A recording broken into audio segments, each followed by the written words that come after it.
Hello, everyone. Loremaster of Sotek here, back, of course, with the Great Book of Grudges. We know it's been a little bit. That's mostly, actually, almost entirely my fault. I had a big AOS tournament 2 weeks ago, and then it turns out the big AOS tournament gave me COVID, which took me out last week. So that was a super ton of fun.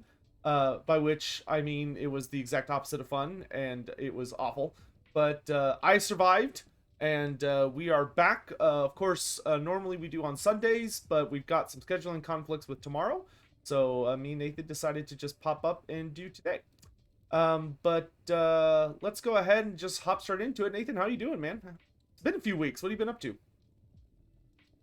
Just running around like a headless chicken, trying to make sense of reality at the moment.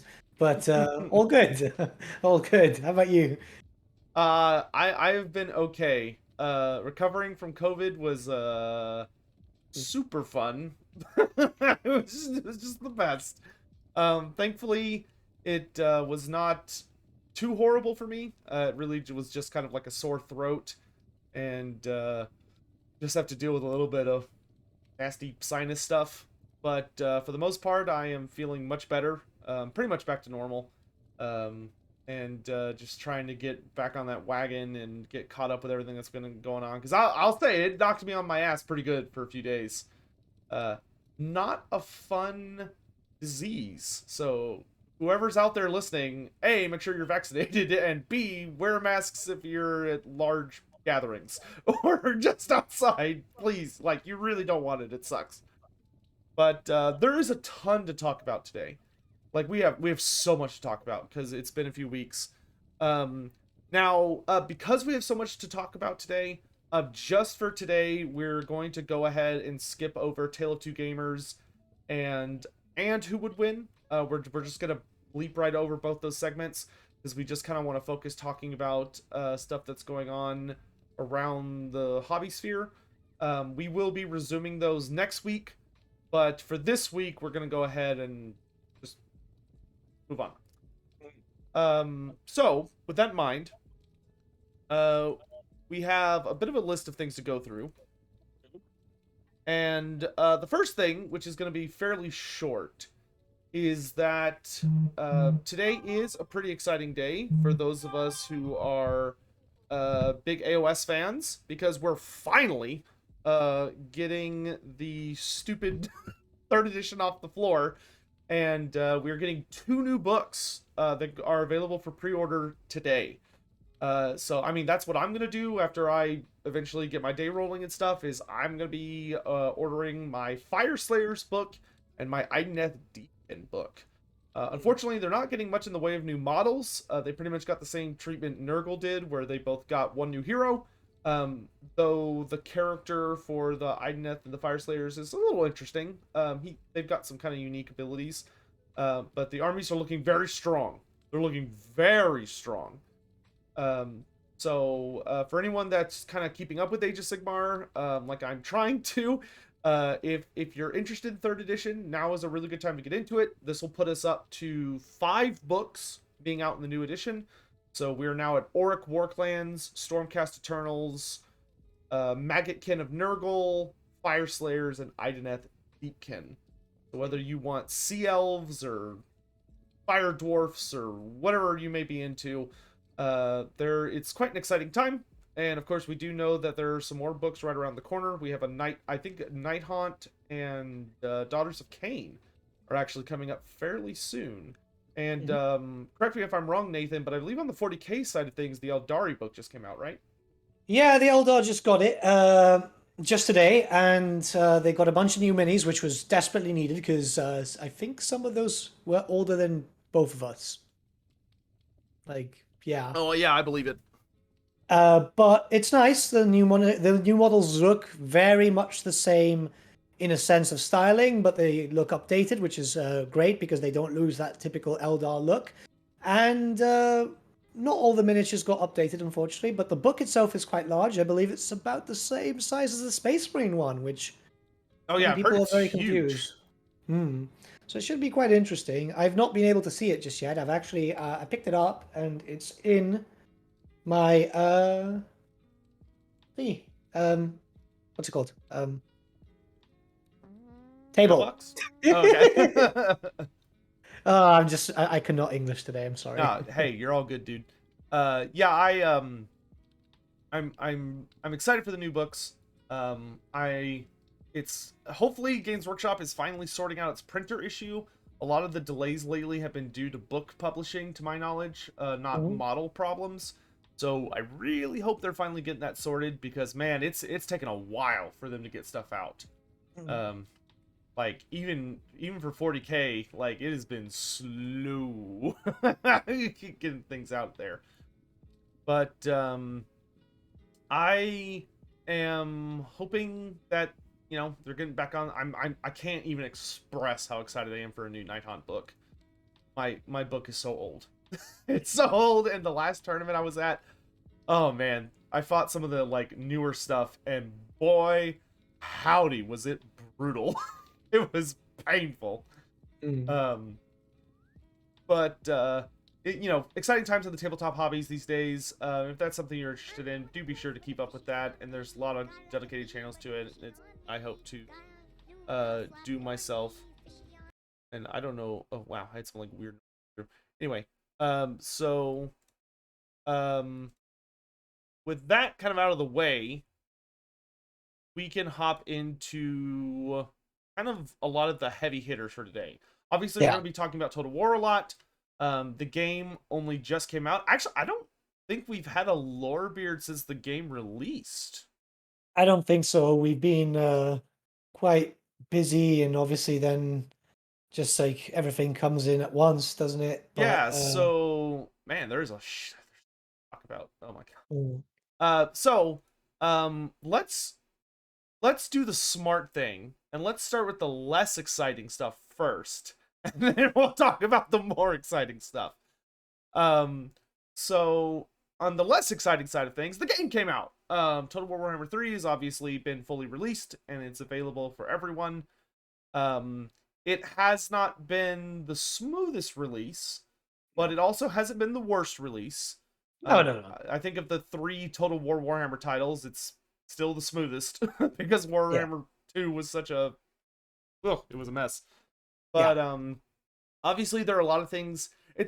I assume you're kind of having an experience with this as well, is that I can't help but when I'm playing it just be like, this is good and it's fun, but man, like I'm really wanting that blood pack. I'm really wanting that world, that immortal empires. Like man, like like I know it's coming, but like man, I really want it now.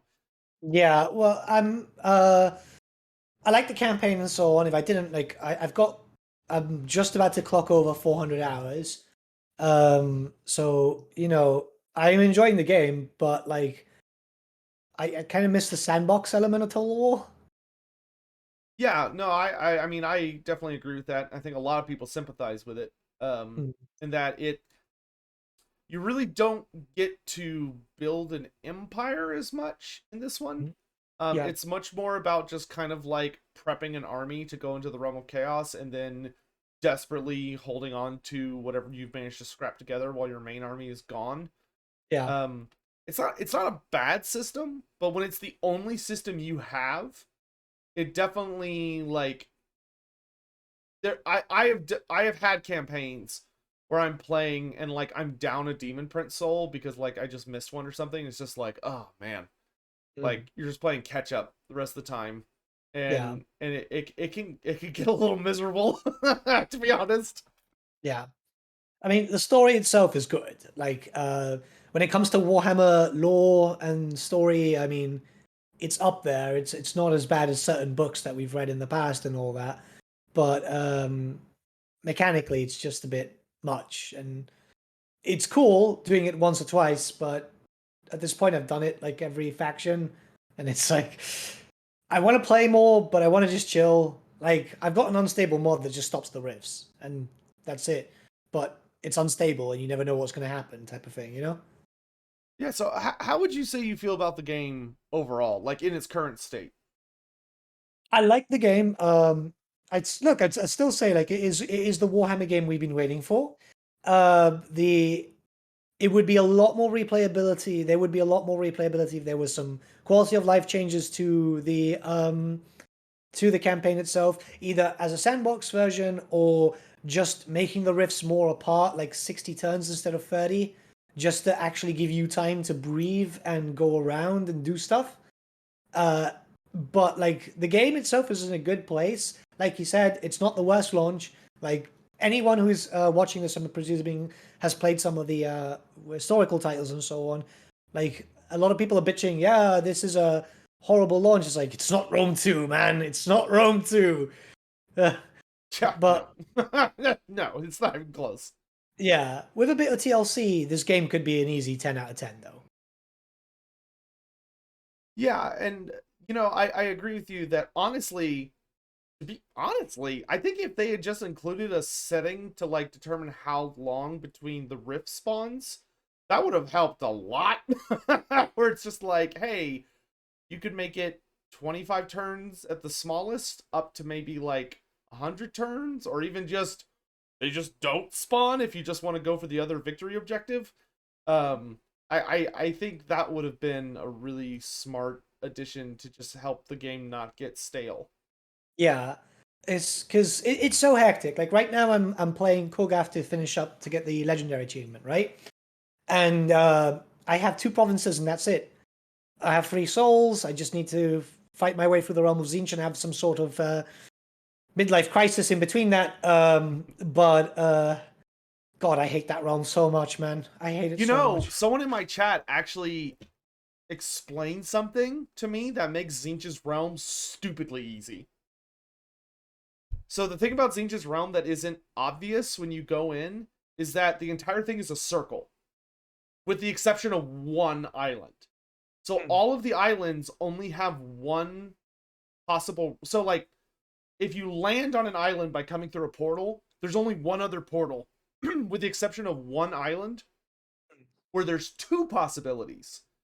And one of the possibilities will take you to the end, and the other possibility will take you back to the beginning. So the fastest way to do Tzeentch's realm is actually not to look for the sigils. Like, just totally ignore the sigils. It's literally just immediately just run through the portals as fast as you can until you get to the one where you have 2 options instead, and then just pick one. And that's the only one you have to remember. So if you get the wrong one, just be like, okay, so when I get to that split, I go the other way. So just run through it as fast as you can again, and then take the split. It's guaranteed to work every time. And it makes it so much faster and so much easier. Because it's not actually a puzzle. There's no puzzle to it. It's literally just it's just there's a single branch point. Other than that, you're literally just running in a straight line. Yeah, I mean it's just got a bit of an issue because obviously when you port, you can't move, and it's kind of frustrating. I've had the issues where like 5 or 6 factions just go inside and just dogpile, and someone always gets there first. It's like, fuck, man. Well, yeah, because it's randomly determined what island you seem to spawn in on, and so like it's a total crapshoot about where you are in the circle. That, and I do 100% agree that the fact that if you teleport, it uses your move sucks. Like, it makes it so tedious. Because you like Khorne's realm, Nurgle's realm, and Slaaneish's realm feel so much faster. Even though Slaaneish's realm is like kind of like Tzeentch's realm in that like you're only able to move a little bit and then you stop. But Tzeentch's realm, it feels a lot worse because Slaaneish's realm, it's not like a mystery what you're trying to do. Or you feel like you're making great progress because it's very obvious where you're going. You're literally just going down a level, down a level, down a level. And you also have a dilemma at every level. So like even if you don't fight, you feel like you're doing something. Yeah. Whereas in Tzeentch's realm, you're literally doing nothing until you get to the end. Like, like if you're running it optimally and trying to get through as fast as possible, that means you're not going to interact with his realm at all. Like you're going to skip the white circles because they eat all your movement, which is stupid. Because it's the only realm that does that. In Nurgle's realm and Khorne's realm, if you go on one of the white circles to get like a dilemma, you could still move. Like you can pick up a Khorne weapon and immediately move. Or Nurgle's realm, you can get full health and immunity to the disease and still move. Tzeentch's realm, you land on it and it deletes all your movement and gives you a shit dilemma where it's like, heal all your guys reveal a sigil, or if you're lucky, you'll get like a Zinch boon. But they don't all offer Zinch boons, which I don't understand. Yeah. I mean, it does seem like it's just like it's frustrating. And from what I've seen from a recent live stream, it's always best to do Zinch first if you Yeah, want to get the souls. just get it out of the way.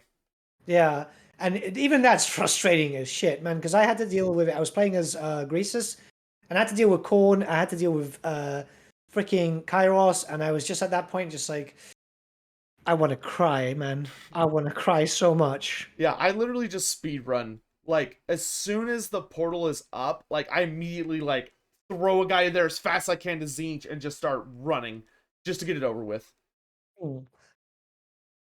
It's a weird thing. I tell you what, when it comes to like, I'm not telling people to use unstable mods and so on because you never know what can happen with your game. Like I used one once and I had to reformat my PC and so on. This was made by a modder that I know and so on. But I'm having a lot more fun with the wrist disabled because I can just chill. You know, I can play Total War, and that's what I want to do. I want to play Total War. Yeah, I mean the main story campaign, like it is a fairly fast experience, assuming nothing bad happens and you don't like miss out on a soul on one of the run throughs. But yeah, it's very it feels like it's interrupting the game. Like I feel like I'm being interrupted doing what I want to do. Yeah. Um like it's almost kind of funny. Like I definitely think the vortex was a significantly worse mechanic, but at least you could like decide when to do the vortex. You were like, okay, I'm ready for the vortex missions. And Yeah. this one's just like it happens. Like get ready, here it comes. Yeah. You don't really get a time to prepare, especially when you're playing a slow faction like Korgath, where you're gonna have a trash stack going in for the first one. It's like, oh, why? Yep. I don't want to go in with Nurglings. Yeah, yeah, you literally just have to cheese it with like Kugat's shooting attack because like you just don't have an army. So Yeah. you're just like, I'm just gonna sit back here and throw stuff.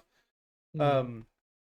Yeah. I mean, I 100% agree with what Nathan was saying as far as like I feel like the game is good. It just I don't know. There's like I like some of my other issues are like I really don't like how the multiplayer campaigns can only be played in multiplayer. I could really see something Rotten in Kislev or Disharmony in Darkness being fun even against the AI, Mhm. and it just doesn't work. Yeah, you have to have a friend. To be fair, because I played it with one other person, and the AI is kind of garbage to be able to play that campaign. It's a weird thing Yeah, I can because see that. it's a great campaign. I did a three-man version with Templin Institute and Mordred, and that was super fun. Like, god damn, that was so cool. Why can't we have that? Yeah, well, yeah. I mean, I did one with I think we had 5 people, and we did it in one sitting. Like we literally got to someone. I think Turin ended up winning, but like we literally played through the whole thing in one sitting, and it felt like it went by super fast. I think it took us like maybe 4 hours, 5 hours, for 5 people to get to the end. So like it's a very fun mode. It's just such a shame that you can't experience it really unless you have people to play with. Yeah. But you know, I do understand that Total War AI is like very complicated. It's only designed for like very specific things. So Yeah. I could see how someone being like, hey, could you like do AI for this whole nother campaign? The AI people are like, no. No. Not if you want to release this anytime soon. Yeah. No. But It's an important thing to note because like Total War AI has never been intelligent. The fact that they can try and flank us and so on is a massive step forward. But even then, like it kind of dubs out. yeah, well, just thinking about the amount of variables the like AI has to deal with to make decisions, like I'm just shocked it works at all, to be honest. It's Yeah. like it's so complicated. But anyway, so overall, like the game's good. We hope everyone's enjoying it. It definitely is missing some critical components for like the overall experience. Obviously, the blood pack is a huge one. And Immortal Empires is also kind of one of those looming. I don't know how many people, myself included, are playing and being like, man, this is awesome, but like I would love to be playing Lizardmen right now, or like, man, Yeah. this is awesome, but man, I wish I was really playing Skaven right now, you know. So that, but hopefully that's not too far away.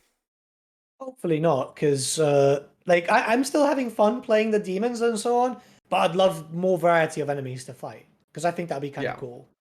but interesting segue. Speaking of the Immortal Empires, something I think we've both made videos about, but it's worth talking about on Lorebeards, especially because people watching Lorebeards for some damn reason may have not seen the videos somehow. Nathan, you want to tell us what showed up? Yep. Let me just get the image on screen because sometimes things don't work. Uh, so obviously, data mining has been going on a lot. Those who follow the channel know that I've been taking part in it. I've had some help from Damn some. dwarves, data mining the game. We've had some. I've had some Actually, it's probably loads more of a of. Skaven activity, to be honest. Yeah, but I've had a lot of help from. So I've got to give him thanks, obviously, to Xenon from the SFO team, who has been helping me out. And a lot of stuff did appear, like for example, almost the world map. And it's rather exciting, isn't it? It Yeah, is. it's a very impressive map, to be honest. Hmm. Yeah, Um, like it is very, very close to our wildest dreams realized. very close. Not there, but there's a chance. There's a chance, and it is like I remember when I first saw this, my jaw dropped. Like I was like, God damn, Lustria is full, Southlands is full, and then I realized it's like, holy shit, Southern Chaos Waste in Khuresh, which don't look to be playable. The data mine settlements were already found. Unfortunately, nothing in Ind and Khuresh just yet. At least we Though never know for weirdly, future. the Southern Chaos Wastes have provinces and regions drawn onto it. Yeah, everything barring that little bit right below Khuresh Yeah. has a settlement. Yeah, but like what a gorgeous map. Like granted, they've said that this was a earlier version. This is not the version they're apparently working with currently, which I think I could speak for us both when I say that I think we're both deeply hoping that means they're expanding the map further. So, this happened in Mortal Empires too, 4 years ago, where they said, "Oh no, that's an early thing." So I'm really much thinking that this is pretty much what we're getting at the very beginning, at least. Well, I think for the very beginning it's still a good start. Yeah, I mean, yeah, in Warhammer 2, they ended up expanding the map substantially and yeah, adding in quite a few little places all over the place. yeah. They added in the Darklands. They added in the territory where Deathmaster starts, the Dragon Isles, and all that. So map Yeah, expansions are possible. yeah, and I mean, literally the only thing missing from the map is there's a little bit. Nagaroth's western coast is a little cut off. Hmm. We're missing like a bit of the shattered shore there, or the broken shore, and then Hmm. we're also missing literally just like two sets of islands. Yeah, Being Nippon and the Lost Isles of Elithis. yeah, But other than that, it's literally the entire planet. yeah. Like, So it is quite impressive. Did you see the settlement data mine list? I saw it. I didn't like really look through it just because it Yeah, was just a lot of text. I was like, I don't have time for this. it But were there is. any particular jump outs for you from that? Well, there's like 500 settlements, so it's it's going to be fucking That's big. that's a lot, Yeah. From what has been from dude. all the data mining is They're sorry. they're gonna need to add in a new campaign victory style. Like, there's gonna need to be short campaign victory, long campaign victory, and then like, fuck you. Why are you still playing this long campaign Yeah. victory? Like it looks impressive. I'm confused as to why we have settlements in the Southern Waste, though. Yeah, honestly, my bet is they're gonna use that to give the demons a more diverse starting time, or maybe they'll put someone like the Warrior of Chaos guys down there. But to Yeah, me, I think it's to do like, hey, we want to do more chaos, but we don't want every single chaos faction in the north. yeah, Like, we want some chaos people who can fight Lizardmen and Skaven right at the start and Tomb Kings instead yeah. of just being stuck against Dark Elves, Bretonia, and the Empire for all of eternity. Well, there seems to be some data mining, which hasn't been confirmed yet, because some people might think it's a minor faction. We don't know exactly. Some people are trying to decode it at the moment. But Nakari might start very close to Ulfwan, And it which makes would be sense. really interesting. Yeah, like I would love a campaign like that. I would love to just turn them into my vassals and shit. Yeah, And dude's got like the ultimate hate boner for high elves. I mean, exactly. But that's like it is really impressive. I mean, hopefully this means that they have like I don't know, man. I keep looking at Ind and Koresh and I'm like, it's like I want it. I want it so DLC, much. DLC. Yeah. I mean, I feel like that's like so much territory. Like, Yeah. why even bother? You're gonna fill it in with new races, right? It's just like, Yeah. Well, there is some more data mining that happened with the Cathayan caravans where because it's not there at the moment, but you can actually send a caravan into Ind. really? Yeah, and Wow. it gives you an idol from Ind, so it's like, Yeah, I mean, interesting. like, who knows? Maybe they'll like kind of start feeding that place a little bit, and maybe that could literally be what they mean when they say that the map's old. It could be that they're saying that like it's not necessarily that the terrain, like the overall map will be different, but maybe they've been filling in more of it Hmm. as they've been going. Yeah, Because I mean, I think End especially would be nice to have because it would make it a little easier to like move underneath the mountains of Morn and do stuff there. Like I could see Koresh, like there's no reason for Koresh to be on there at the start. They could literally just have that be like Athel Loren in Warhammer 1, where it's this mm, big impenetrable jungle with fog of war and you just can't go in there. yeah, But I would like to be able to walk through End. yeah, Um, just because it's like it has that border right there that is a little awkward to fidget around. yeah. Like I think we'll get it as DLC in like in the future and so on. And the only reason why I'm starting to think of that now is because it ties into something that we'll talk about in a little bit with the GW thing. But you know why uh why are they why is there some hints towards Ind? Why is there loads of messages about Ind? Why can a caravan go to Ind if they don't have it planned? The problem is that CA do have this issue where stuff gets spoiled and they will deny it anyway. Well, they have uh to. Like what? Like yeah, like we all got to remember that just because they work at the company doesn't mean they don't have to sign NDAs. They still have to sign NDAs. Like they legally cannot be like, oh yeah, End's totally coming to the game. Like they yeah, have a contract somewhere that says you cannot talk about End. yeah. And it's not only that, but like a key factor about these NDAs is also there's a certain company involved, which is terrifying, you know? Two, Like, I would say there are two companies that are terrifying. yeah, but I'm more scared of GW. Yeah, but like, dude, I don't think Sega would take nicely to finding out that someone's like leaking a shit ton of like Warhammer stuff from CA. Yeah. Like Oh even yeah, yeah. Sega would be like, Sonic's coming for you. Yeah. But I'm hopeful for the future. Seeing a map this big, and it does look like this map isn't going to have the same issues that Warhammer 3's main campaign does at the moment. So Talabecland hasn't been shrunk down massively and so on, which is bizarre to me that they did that for that game. Um, but this might be just this might be Mortal Empire's map, then expanded further, rather than it's a new map. You know? Yeah, I mean that's what it looks like. Like Yeah. it looks like the Southlands, Lustria. It looks like all of the New World stuff has been heavily tinkered with, but the old world looks consistent. Yeah. Which is good, which is good. Some people put some overlays over it on Reddit and so on, and it looks like what I wanted. It looks like what I wanted, and I think a lot of people share that sentiment.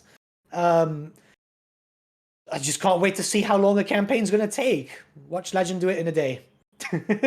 He'll find a way. Yeah.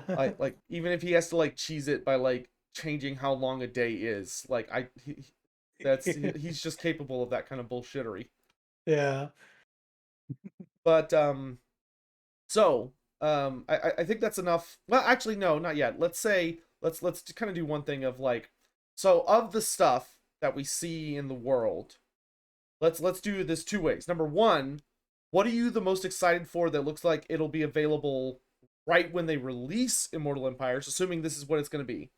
And number two, what are you most excited for that will be DLC later based on this map? Right. So number one, playing the demon factions again without any constraints of a campaign, because I'm hoping that this is going to be just like the Mortal Empires where we don't have to do well, it doesn't look like we're going to do the realms. So playing the demon factions again and having like an end time scenario type of thing. Mm-hmm. Where you're trying to take, Because like, really destroy the world. yeah, like imagine just like joining up, like possibly you'll have to use a mod for it, but like instead of an order tide, having a chaos tide and just seeing how far it can go. Like that sounds Man, like it would be a shit ton of I fun. really hope they do a lot of coding to make it where like the chaos factions actually team up. So like if you're playing Order, you're dealing with like a super alliance of like the demons and the beastmen and the warriors in Norsca. Like, and Yeah, like the Skaven could, I could see it being like they might be allies, they might not, depending on how your playthrough is going. But like I really want there to be a chaos alliance. yeah. Well, it would be cool if we had like a semi um which I think we'll probably get round about the end of the lifespan of the game, which Oh, would be semi. Oh yeah, dude, this map totally gives me a semi. yeah. But like I mean like a semi end time. So like get all the order factions together. Have this is like right at the near end of the campaign, so say it's like turn 300 or whatever. Get all the chaos factions together. Get all the like the greenskin factions together, possibly joining up with the ogres because Grimgore, and then get all the undead factions joining up together if we ever get Nagash, and just have an end time scenario. That would just be fun. Yeah, well, yeah, I do hope they do a good job of making it where like the AI kind of naturally gravitates towards teams. Yeah, And we really get to see what happens there. But yeah. okay, so what about something that's not possible on this expanded map that you're most excited for? Uh, I would love like what do you mean like a race pack Yeah, or so it can't be something from Cathay, the Southern Chaos Wastes, or the old map. So like an area they haven't drawn in yet. yeah. Which I one are mean you the most excited for? uh probably Ind, I'd say more than anything. Khuresh sounds really cool, and like we're likely to get it because like they'll want to do something interesting, and you know when it comes to stuff like from GW's perspective, I think they like doing monsters more than people because they do people too much. Yeah. But I would love Ind. I think Ind would be really cool because we do have a decent amount of established lore, and Hmm. it points towards a land of 1,000 gods. So I'm thinking a mixture of humans and like intelligent beastmen, like obviously the Tiger Men, maybe even some other type of stuff, like because I was talking to Party Elite about this because obviously he's really keen on that, Hmm. and we were just chatting like, oh, what if they did like really strong Tiger Men as a frontline monstrous infantry type, and then you're supporting it with kind of like old school. It's going into history a bit like gunners, but like kind of like muskets and so on, like kind of when like Britain had India in a sense. So using that influence, I was like that would be really cool. And what about like loads? What about like a maybe one type of one new law of magic which would be focused around buffs more than anything, but like really like kind of like if yin and yang, but if yin and yang were together. So if you would buff up a monster, like one of the godlike creatures, you would get something different to when if you buffed up a human. Hmm. Does that make sense? Yeah, man, that would be complicated, but it'd be really interesting to see that play out. Yeah. I mean, it would just be cool. I just love the idea of more human factions. I know people find it boring, but there are so many different factions that were introduced in Warhammer Fantasy Lore, and we've had fuck all from them, like 5 sentences at Yeah. most. Well, no, and like I think for me especially, getting to see other like major cultures really get their showman in fantasy is just like it's so kick ass because that's such a great way to introduce people to the hobby. Hmm. of like finding out like, oh, like you think this like religious history is really cool, or you think this particular like famous area of the world is really cool, or this particular historical era. We've got a race for you. You know, Yeah. I um, mean, there's that so it's much that perfect potential. gateway drug. Yeah. And there's so much potential because if you think about it this way, it would work with Age of Sigmar too. Because if you have them for Old World, because if they come for Warhammer 3, they're likely to have armies in Old World, right? Yeah, Because it's the only we've seen that with Cathay now, yeah, which and it's we'll like, talk about in a little bit. Yeah, yeah. So it's like, well, then you can use them for cities of Sigmar. GW makes more money out of it, and yeah, like they make bank. Yeah, just they that want money. the easiest cross play in the universe. Exactly. Gonna make 40K look like a joke. But But what about yeah. you? So I will say for me, when it comes to the expanded map, I think the thing I'm most excited for is full Lustria and full Southlands to Mm. spread everybody out. So it's not the Lustria Bowl anymore. Like there's like, put Teclis back on the other side of the continent. Let like everyone just have some breathing room so they can have interesting campaigns, and being able to go into the ocean Yeah, around the continents I think is going to be yeah, so exciting. yeah. You can um sneak through with agents and so on. like the ocean is going to be so much more important, and like you're actually going to be able to more reliably control ocean lanes of Mhm, like controlling especially like the ocean areas that are underneath the continents. mhm. Like that's going to be so much more interesting playing as like faction the races that like, oh, we get bonuses when we fight at sea. The bigger the world gets, the more valuable that becomes. Yeah. So I'm so excited to get more, just more land and more ocean. Mm. And then this, and of course, honestly for me, probably, funny enough, the feature I'm the most excited about for Total War Warhammer 3 going to Total War Warhammer expanded is the save lord and hero system. Yeah. Of like, now I could start an Oxiodal campaign and grab literally my character insert, the Troglodyte hero, and I could just port him or to my other Lizardman campaigns. And that's really cool. I'm really excited for that. Or Mm. but just like I've had so many campaigns where I get like a really badass character, either generic lord or generic hero, and it's like, man, it sucks that this character just exists in this campaign. I don't get to take him with me. So Yeah. I think being able to take him with us is going to be so fun. Yeah. Like it's a minor feature, but it has so much reach as far as allowing you to develop your own stories, Yeah. which I think is really cool. Mm. And then I think for the combined map, honestly, I think I'm most excited for the Naga of Khuresh, Mm. because they are such a clean slate. Like we know less about Another them wretched than foulism anyone thing else, joins the red host. and what we do know about them is like terrifying. Mm. Where it's like, oh, you have the blood Naga queens. So we know like it's we've got this matriarchal society that's super into blood magic, that worships chaos. They have terrifying snake creatures.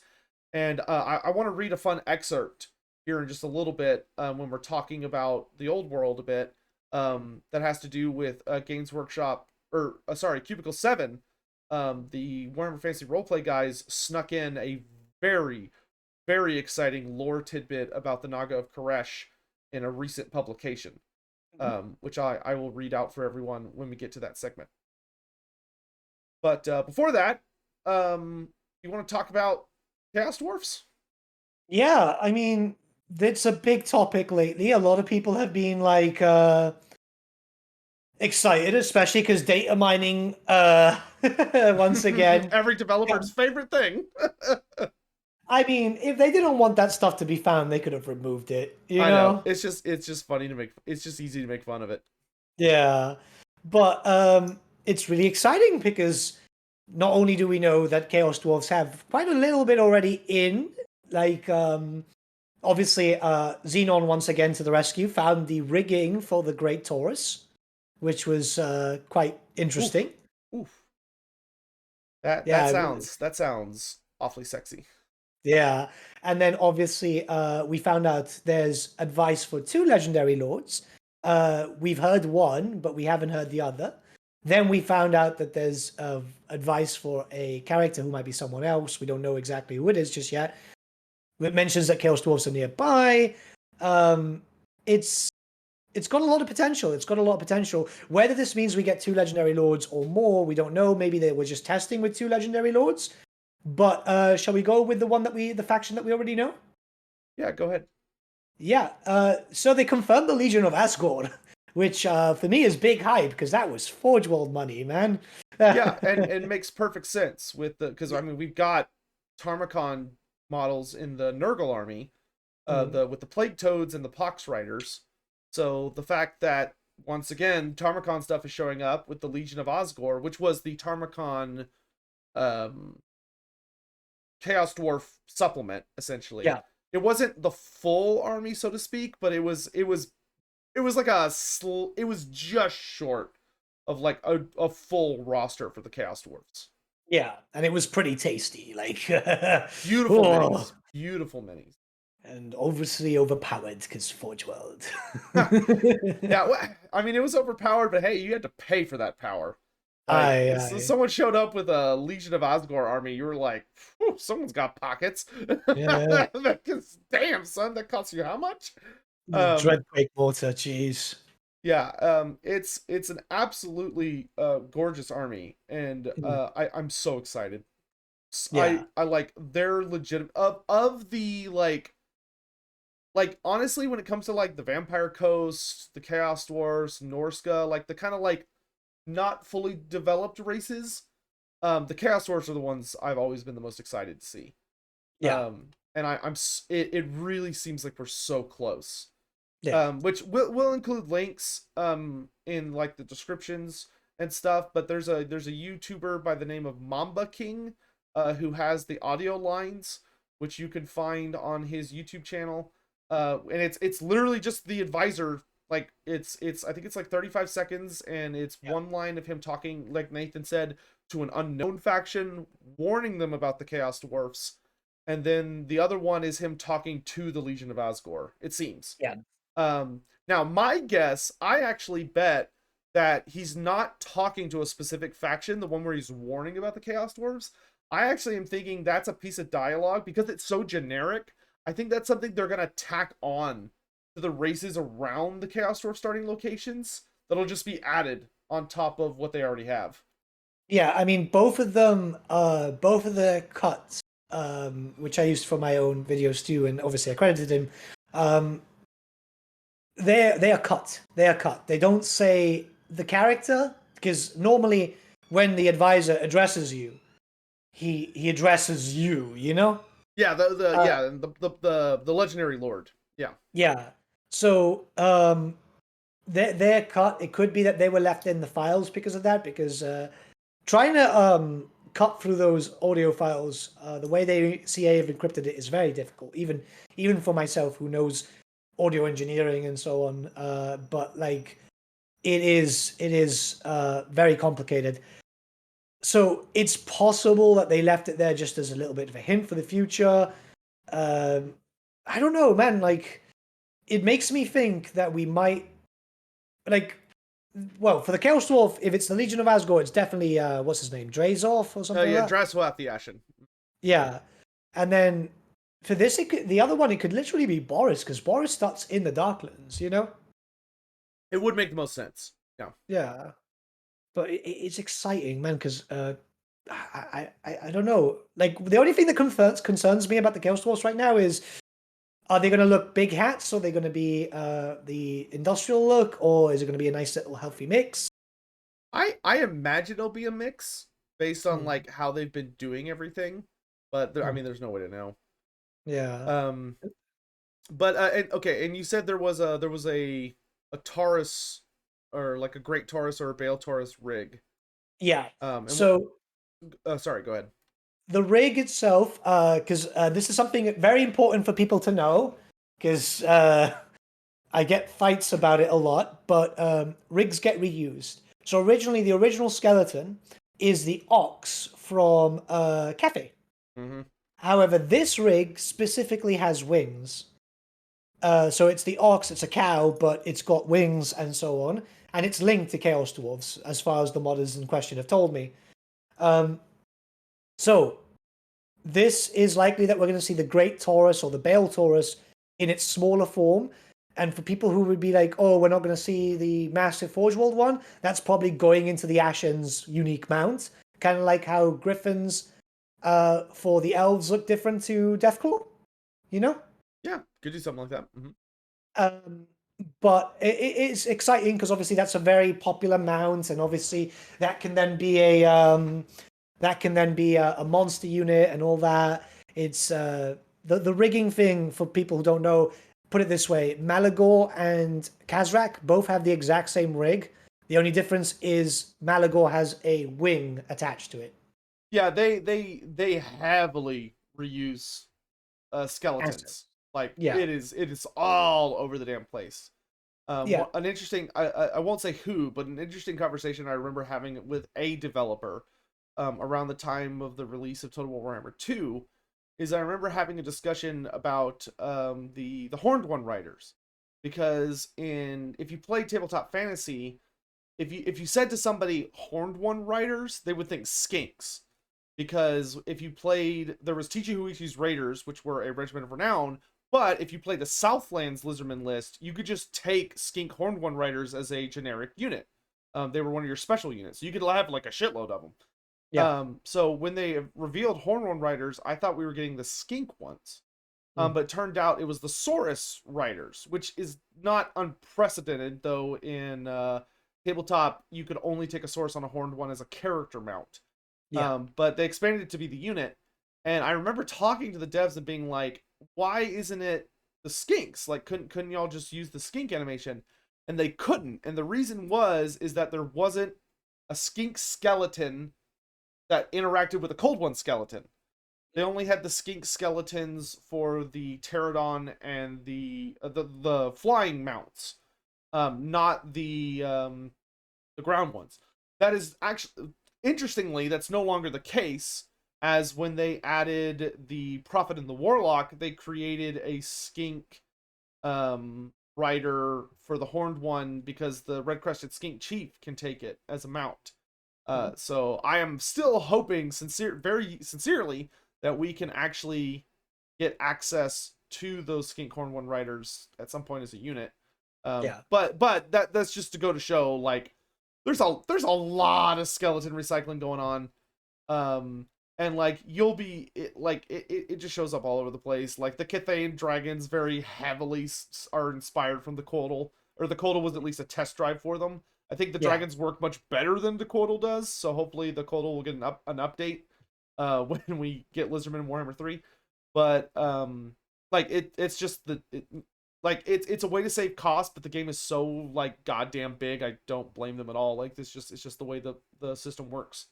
Yeah, it's like that's why a lot of people were already speculating. Say, for example, when the Gorgon was added in, it's like, oh yeah, we're going to get Keepers of Secrets because this is obviously going to use the same skeleton. Yeah, and that's very likely the case. I think they actually have a almost identical running animation where the Mm. blade arms are like Naruto runned back, and then the main arms are forward. Yeah, Um, it's just that the Keeper of Secrets run faster.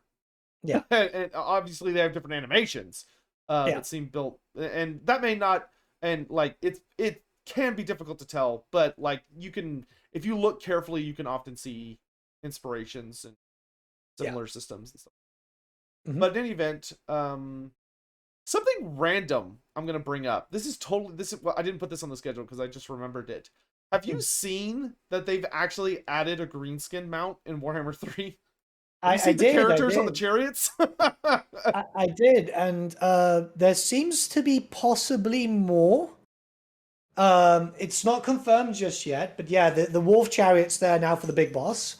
Yeah. Um, And I think there's and this, boar chariots for the some of the I think it's the orc war boss and the black orc big boss. yeah. So there's does seem to be a few mounts, and nobody's too sure why. Some modders are actually data mining through it because sometimes unlocking that information is quite difficult. But it's very curious, isn't it?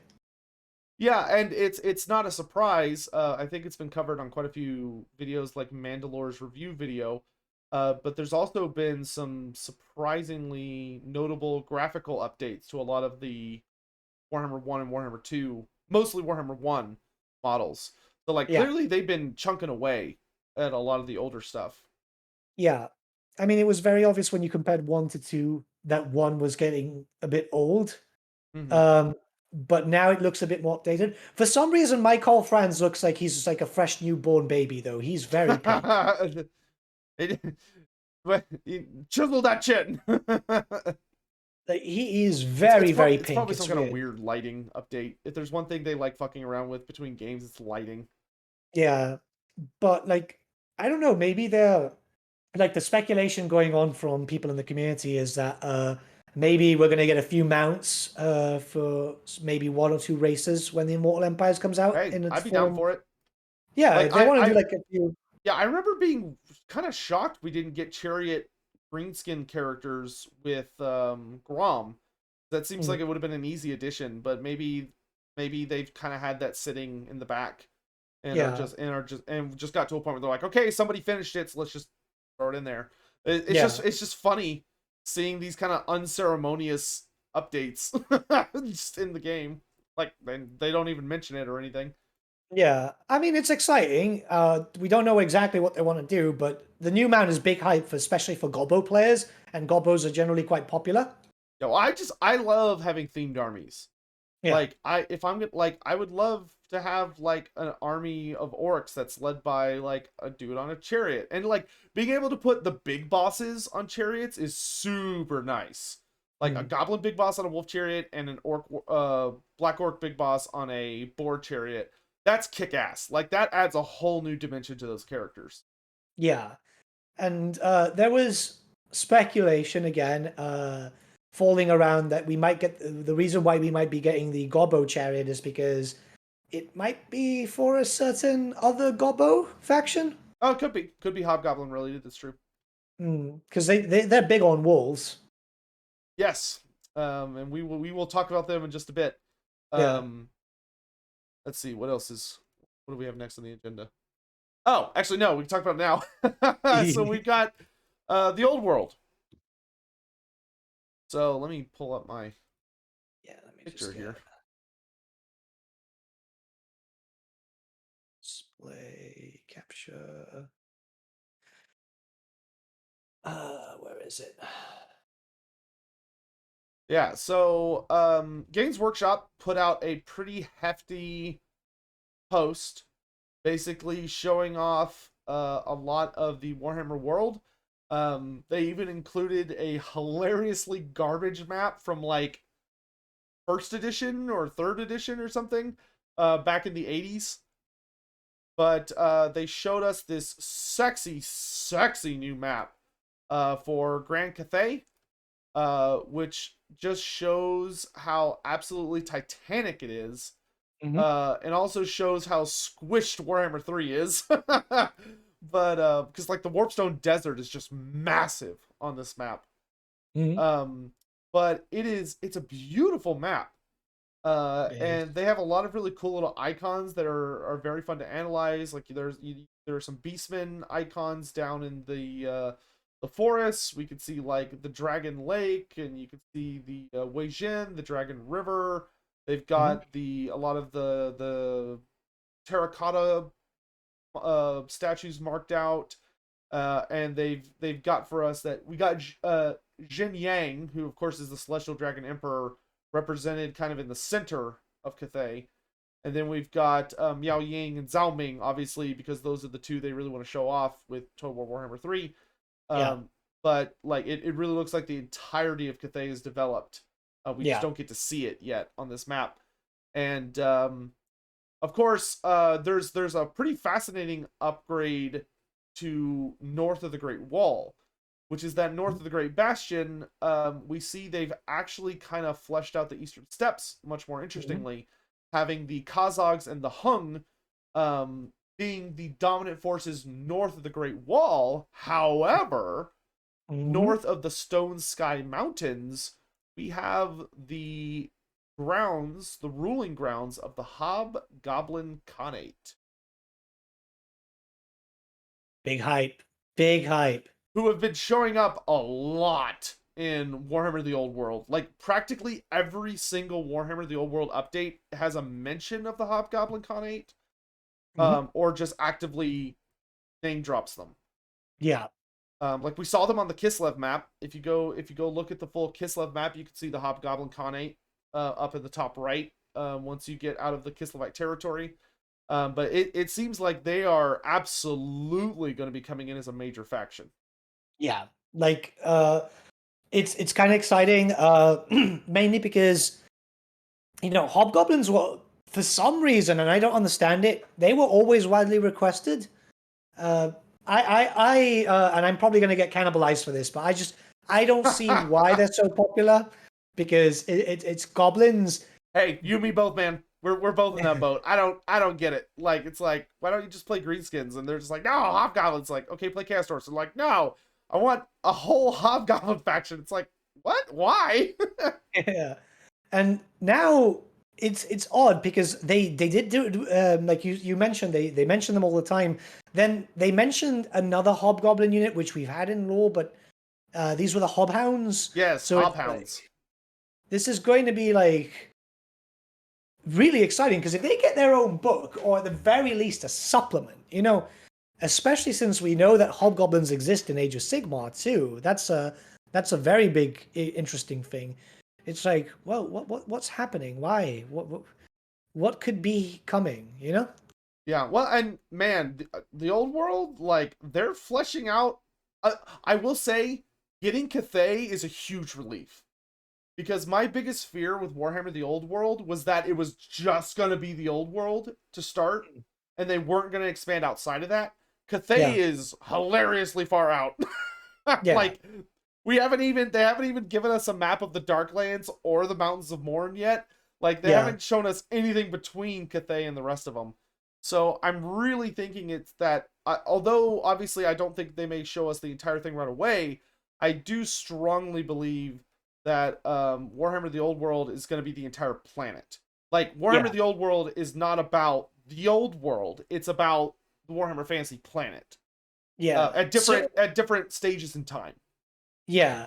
I mean, I had that theory from the very beginning when they announced the Old World, because they had that interview with Ben and Andy not Hall, and they said, "Oh, Warhammer: The Old World is going to be what 30K is to 40K."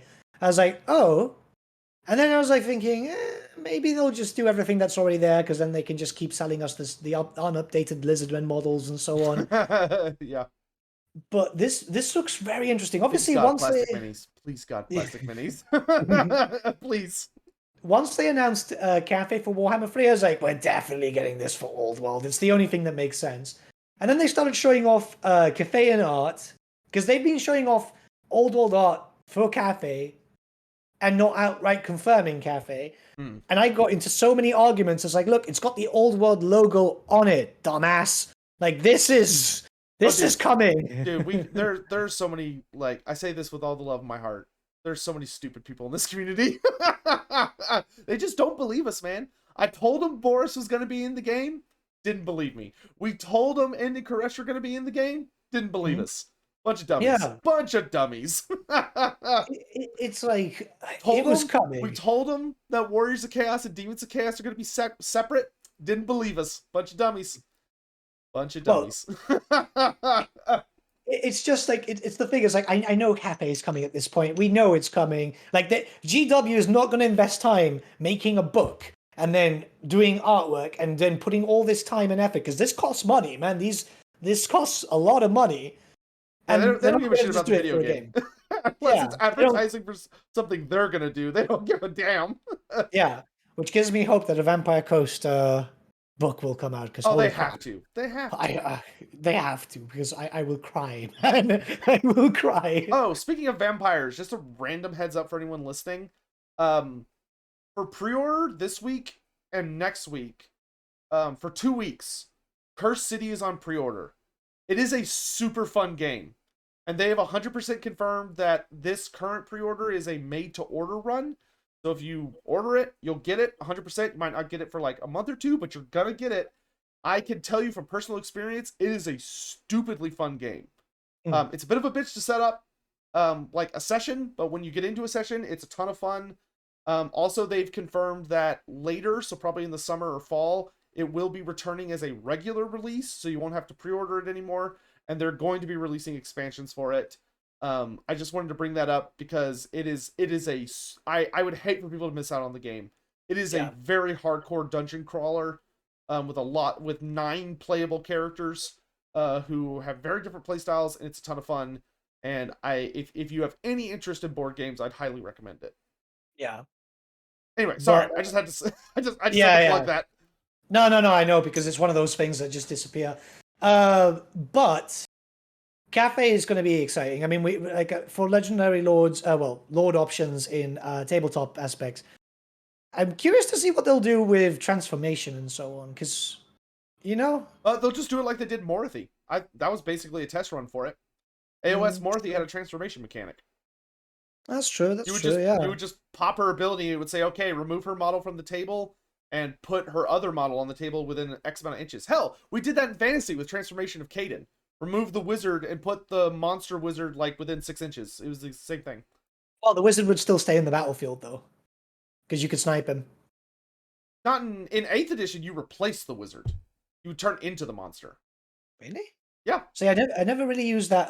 Yeah, no, you wouldn't keep the monster on the table. The wizard became the monster. So the wizard's stat line was the monster stat line. If the monster dies, the wizard dies. Right. See, that lore of magic is something that I like. Let's be honest, it's a shitty lore of magic. Lore Beast could be okay, but it was definitely not as good. I will say, Bretonia, it could be scary because they would use Transformation of Canon on their damsels. So you'd be like, oh, it's just a damsel, and they would turn into like a fucking dragon. Just like but yeah, but then you'd have to like transform, and then if you're playing against Empire, the cannon turns around and well, the thing that was super funny about it is that if you transformed in a unit, you would stay in the unit. So like you would still get like weird rules. But the real problem is that in your opponent's magic phase, it was a remains in play spell, so he would just dispel it, and then you turn back to a wizard and die. It was it was a good Hail Mary spell, but that's all it was. That's all it was good for. Yeah, no, Lord Beast was terrible. You're right. I think the only good spells was like maybe Amber Spear in specific circumstances, and Wizen's Wild Form was okay. The rest of them were pretty. Anyway, so what do you think about? There's a running theory right now. So we're gonna go real big tin hat for foil hat type of thing. I and a few others now think that obviously the Cafe Army book that was supposedly written for 8th is not written for 8th. Oh, that was written for the old world? Mm-hmm. Yeah, I mean, that would make sense. I mean, they've said that the new edition is going to be, like, pretty close to 8th. It's just going to have, like, some other rules from older editions. Yeah, like just get rid of Steadfast. Yeah, well, yeah, Steadfast, but, like, I'm kind of almost expecting them to bring back maybe the old magic system where you had, like, cards and stuff. But I could see that as a possibility. But yeah, no, I don't believe for a second that they're like, oh yeah, we made an 8th edition book and then totally stopped. Yeah. Like I do believe that there's probably an 8th edition version of the book that has like, okay, here are the characters that are alive during 8th edition. That might include like, you know, if they have like a Kung Fu Master character, might only exist during the modern timeline and not during the old world timeline. You know? Unless they just change his name, simple as that. They could literally just go, they'll have a Kung Fu like master type of thing, call him Master something. That's true. Or, you know, they could do what they did in the old books, which is like just have characters that weren't alive during that time and just be like, fuck it, you can still use them. You can still use them. Yeah, I mean, I always kind of hated that because it was confusing. I don't think it's confusing. Like, it's fun. Like, I liked that if you played Vampire Counts, you could play with Vlad and Isabella. Yeah, but wasn't it in 6th or was it 5th that you could have Magnus the Pious? And it's like that was definitely not in 6th. Could have been 5th, but like there was one that you could play as Magnus. It's like, but he's dead a long time now. I think they stopped it maybe in 8th, but you used to be able to play with multiple Manfred von Karstein profiles. Because you could play as Manfred the Acolyte or Manfred von Karstein. Which is like, yeah, whatever. Like, I think as long as the character's iconic, who cares? Yeah. But if we do get like like this book released, basically anything that we do see for that book will essentially be DLC for Cafe, I Yeah, think, which is right? probably why they're not going to release it for a hot while. Yeah. Because I would just immediately give up the game as far as Yeah. like everything. Like, now we get to know what Onyx Crowmen look, or mini-eyed Onyx Crowmen look like, and one-horned ogres, and the other dragon kids, and all this other crap. And Exactly. yeah, and the Yeah. Monkey King, and all the just all this stuff that's gonna be in there. Yeah. But God, I want that book so bad. I Same. would pay hundreds of dollars for that book, and not even blink an eye. Like I wouldn't even feel bad. I'd be like, this was money well spent. Yeah. So people don't realize how bad the addiction is to tabletop stuff, especially for us old guard. Oh yeah. Well, I mean, how long have we lived scrapping, digging for scraps in a dead world, trying to keep it going. Pretty much. Pretty much. It's And been a now while. we're on the cusp of its resurrection, like full resurrection. And it's like, Mm. man, fucking crazy times. Yeah. But yeah, there is so much exciting stuff. Yeah. So speaking of future content, I would like to read you a really cool excerpt Mm, that I think you will find super interesting. mm. So there was a book recently published by Cubicle 7. The physical copies haven't gone on yet, but the digital copies have gone out. Right. Um, Called The Imperial Zoo. And the Imperial Zoo features a bunch of monsters that have been updated to the modern lore for the roleplay game. And you and I are both keen, and we've talked about on the show before that Yeah. anything the other Warhammer Fantasy companies are doing is of interest, Mm.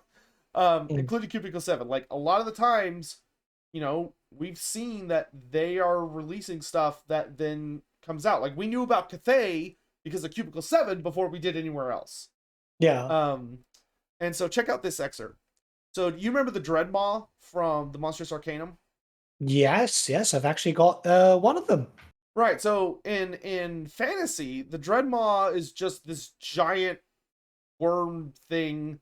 It's literally like one of the monsters from Tremors, except for it's like way grosser and has way more teeth. And it just Mm. like it pops out of the ground and eats you if it senses your vibrations. And if you're a monster, it can literally burrow into you and eat you from the inside, which is fucking disgusting and awesome. So check out this. They've added a new lore tidbit. So there's a posted note by one of the characters here that's from a Wizard of the Jade College, and it says the following: There are those within my order that believe the Dreadmaw, in fact, originally comes from the distant hinterlands of Khuresh. Nightmarish tales involving the fabled Blood Naga queens say that the Dreadmaw were created, not born, created, to prevent easy travel from the west. Such tales could be entirely dismissed as irrelevant hearsay, if not for the fact that a cult dedicated to those distant horrors was uncovered in Sylvania just a few years ago. One that had been attempting to enact a terrible blood ritual that would summon a Dreadmaw even unto the Empire itself. So the Interesting. Dreadmaws are now scientific creations of the Blood Naga. Very interesting. Because if we go, because they originally had lore. Yeah, they were just like random chaos waste beasties. Yeah, they like, so I'm on the Warhammer Fantasy Wiki, which seems to have been updated with that because my book is in the back. God, this is such a pretty model. Yeah, it says that they were the basic thing, because obviously they copy paste from the army book, well, the supplement.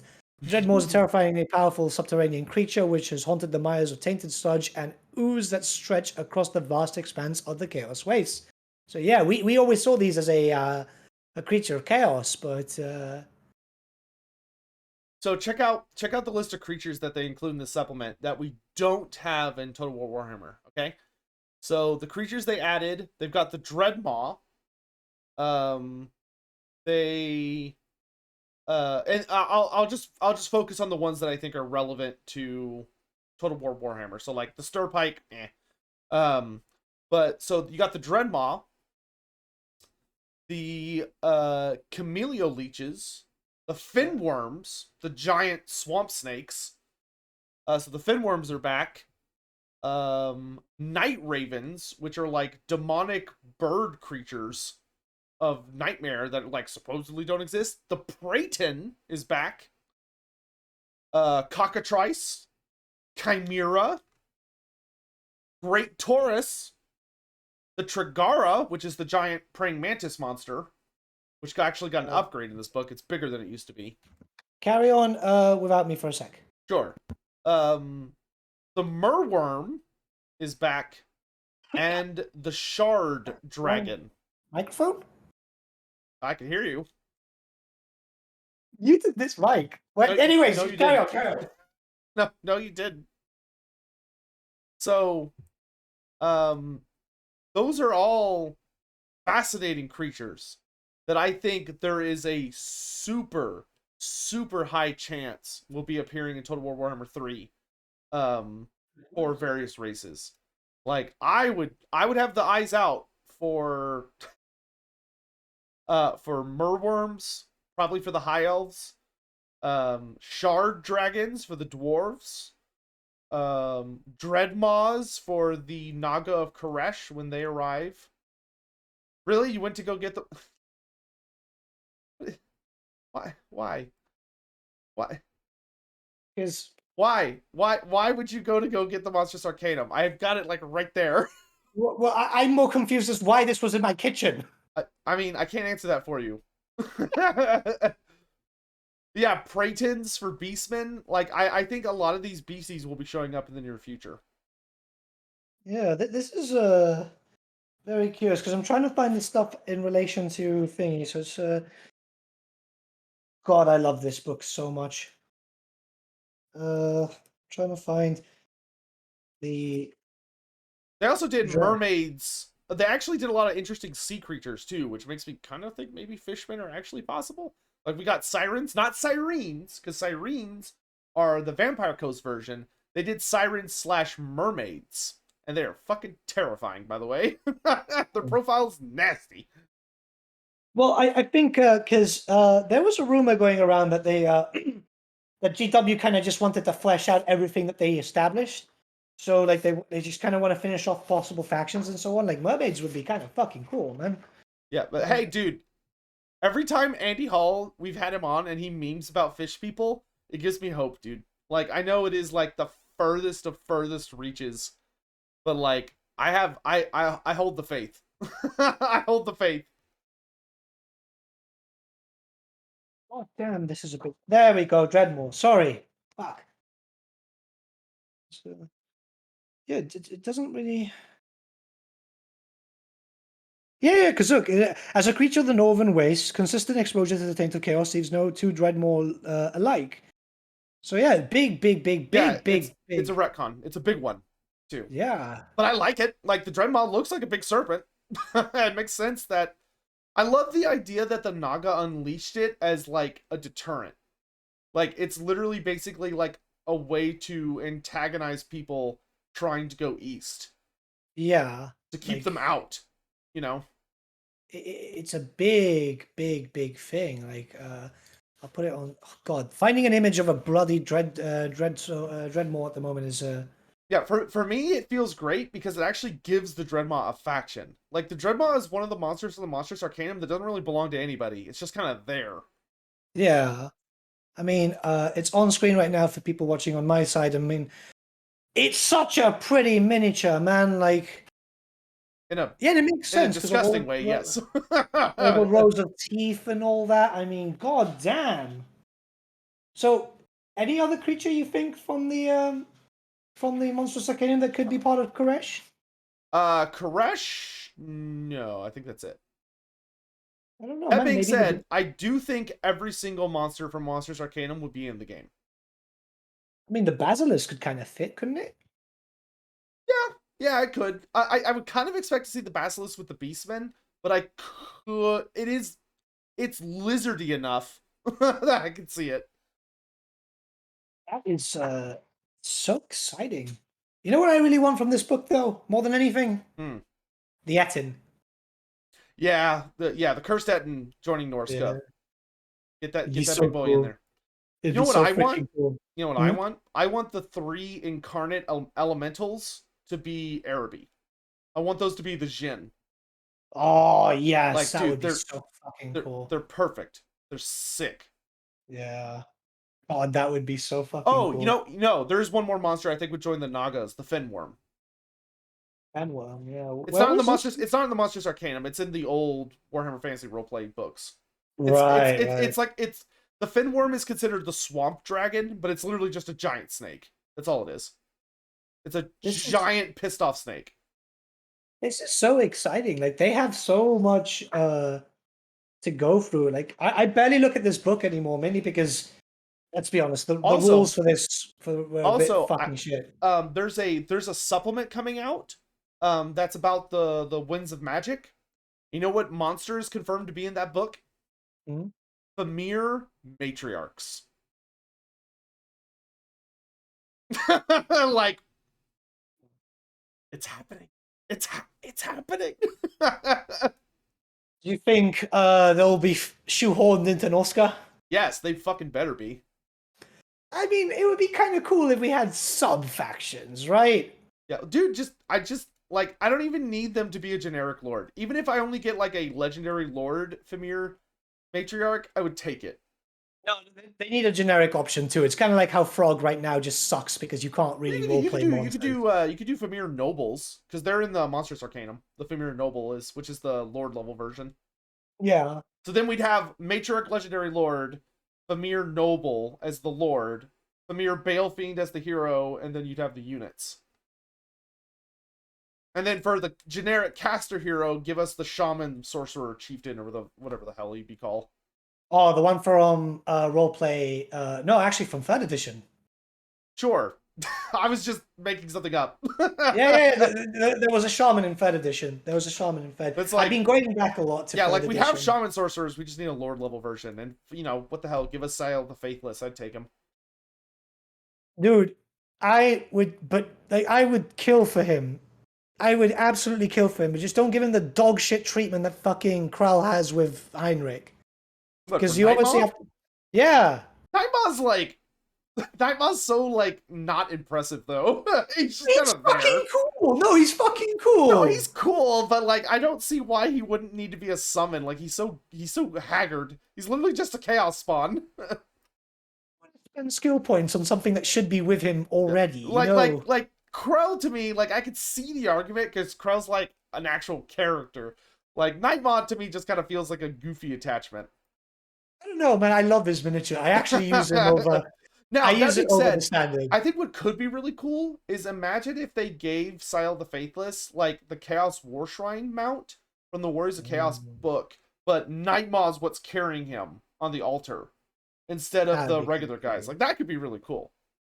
That'd be cool. I mean, I want the shrines so bad. Like we've got it with the mammoths and all that, which is fine. But like, it's not the same. I want the ugly yeah. mutant dudes carrying it. Exactly. Like it would just be so fucking awesome. It's an evocative piece. Yeah. But do you think if we ever get Sile, it'll go to Norsca then? I think so. I mean, he's a tribal guy more than anything. Well, he's not Norsca. No, he's not Norscan. He's Drew something. It starts with a D, like Dorgan or Dor. But like his whole thing is that he doesn't have a tribe because he like backstabbed his tribe. And now he just wanders around. So like I think he fits fine with Norsca because he doesn't really have a home. He just kind of shows up. The Dolgan, thank you. So like everybody hates him, so I think he'd be perfect for Norsca because whatever, he's a dick. That's his whole MO. Before we segment to another section, I actually want to talk to you about. I want to ask you some questions regarding what you think about the other tribes of chaos, because my main thing is they should just rename Norsca to Northern Tribes or whatever, and then bring in Kurgans into it, bring in Hung into it, Mung into it, Dolgans into it. Have different like northern tribes that we know are pretty much never ever going to get a fucking army book or their own race pack, had them represented in a Northern Tribes thing. What do you think? I could go either way with it. Like, I don't think there's a definitive answer. Like, I'm Mm. totally fine with them, like, renaming Norsca to just Tribes of Chaos. And it's just like, okay, there's, like, they use the same roster, but maybe the Hung, like, tend to rely more heavily on Marauder Horsemen, and the Kurgan tend to be more themed around, like the Kurgan are, like, I kind of like that the Kurgan are more of, like, a weird hybrid faction that has, like, a lot of Warriors of Chaos and a lot of Norskins, because the Kurgan are known for being, like, of the Warriors of Chaos, the Kurgan make up the highest percentage. Yeah. Like, Norskins, the reason Norskins, I think, got that focus is that Norskins have a really unique, distinct culture that they like, and they're not nomadic. Like, they live in a specific place. They've Yeah. developed a culture and a fighting style, and we see them a lot. Whereas, like, the Hung don't settle anywhere. They're just running around all the time. And the Kurgan are basically just the Warriors of Chaos. Yeah. But I don't think renaming them to the Tribes of Chaos would be a bad thing at all. I think that would open up a lot more diversity. Yeah. But, like, I could also see CA being like, well, we already developed all, like, they all yell Norsca, like, we have all these audio files, and, like, we have all these visual files, and we don't want to change all that bullshit. Like, I could see that, but they could redo some voice files. Like, for example, the Marauders of Slaanesh have a lot of the generic voice lines of Marauders, and then they go Marauders of Slaanesh, which is a weird pronunciation because for some reason, but Brits, what are you gonna do? They like, just gotta change the way things sound. yeah, but, like, they could just do that, like, just make it a little bit more there, because obviously, like, they're obviously going to be recording more voice lines, because what we have seen is that we do have, say, for example, with the Warhammer Free Races, some of them even have battle intros, like the old Total War games. So that doesn't, that, they're doing Yeah, that, like, and I don't think I think it would be great. Like, I would prefer the Tribes of Chaos to just Norsca. Yeah. Norsca feels like an unnecessary pigeonhole. Like, Norsca made sense for Warhammer 1. I don't think it makes sense for Warhammer 3. Yeah. That being said, if they didn't change it, I wouldn't really care. Like, it's just, it is what it is. See, I would, because, like, Norsca to me is not represented too well. Like, they made all the Norsca, like, it's the whole edgy, we fought monsters and we became them. It's like, bro, a lot of you have tribes which are just basic traders. None of you are fighters. Like, I don't know what lore they're going through, but it wasn't represented. Like, we know there's Norscan tribes which are just pretty chill, right? That's why a lot of Nordlanders have Norscan blood. Yeah, they kind of seem to, like, cycle in and out of existence depending on, like, who's writing or what's going on. Like, in an Archaon situation, it seems like they're basically, like, either you go with the wave or you're gonna get run over. You know, so in that case, they're all baddies. But during times of peace, they're more nuanced. I do kind of hope that they work on the AI. I would love to see the Norscan AI tweaked a little bit, so that some of the tribes are really aggressive, especially towards summoners, and some of them are less aggressive and more interested in just, like, trading and establishing, like, especially since we have the outpost system. I would love if they had, like, one or two Norsca factions who were more interested in being traders and establishing, like, outposts with, like, the southern human factions to represent that. Like, I wouldn't make them the playable guys, obviously Wolfric and Throg are dicks. They're gonna, like, curb stop those guys. But, like, hey, maybe you could make an ally with them and try and defend them, I think that would be really fun. But, it's just one of those minor things. Yeah. But, I think Tribes of Chaos would be a lot more interesting. It's just quality. Like, it opens it up for more, because we know there is some stuff in the RPG and so on to add in for Norsca.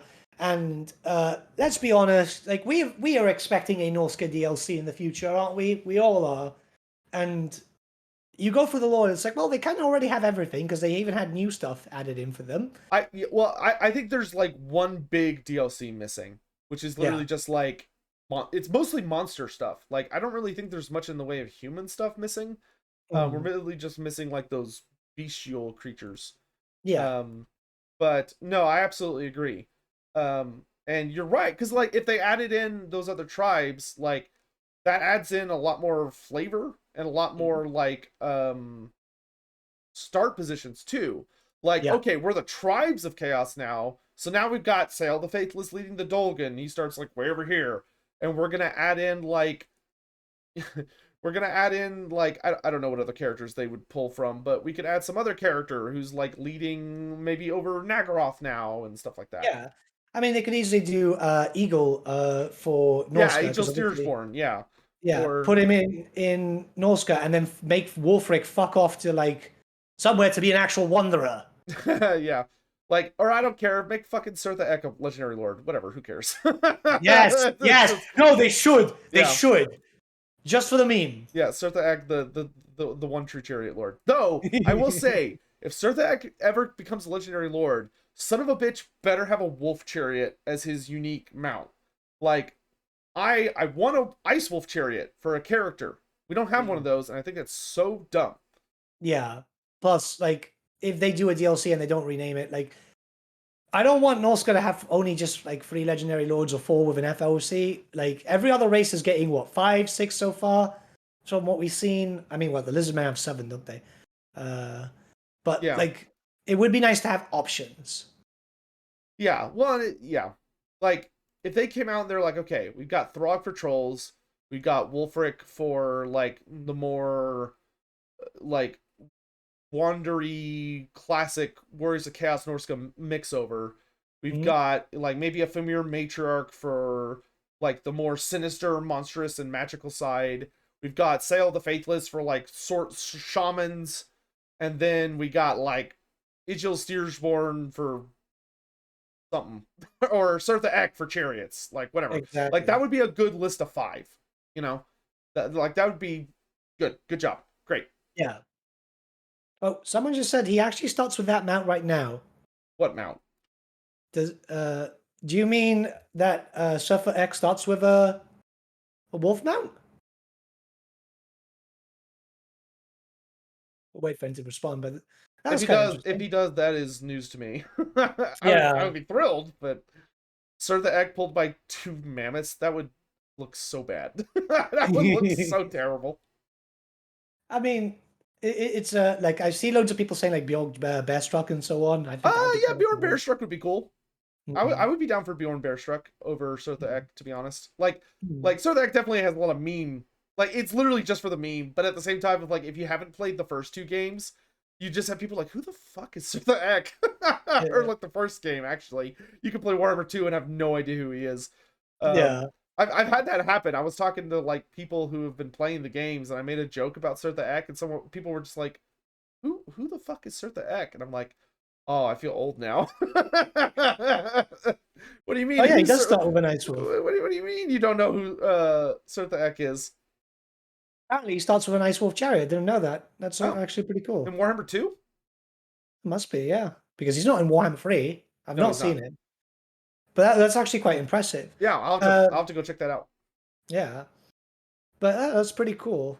Honestly, there's loads of possible characters they can go for. The great thing is that I think I would change. That is my list. I would go Wolfric the Wanderer is kind of like your more human character. Throg for trolls and give him more trolls. Where are my bio trolls, CA? And where are my armored chaos trolls, CA? Like, give Throg all the trolls. Yeah. Then I would do a Famir Matriarch for like the seedy, spooky monsters.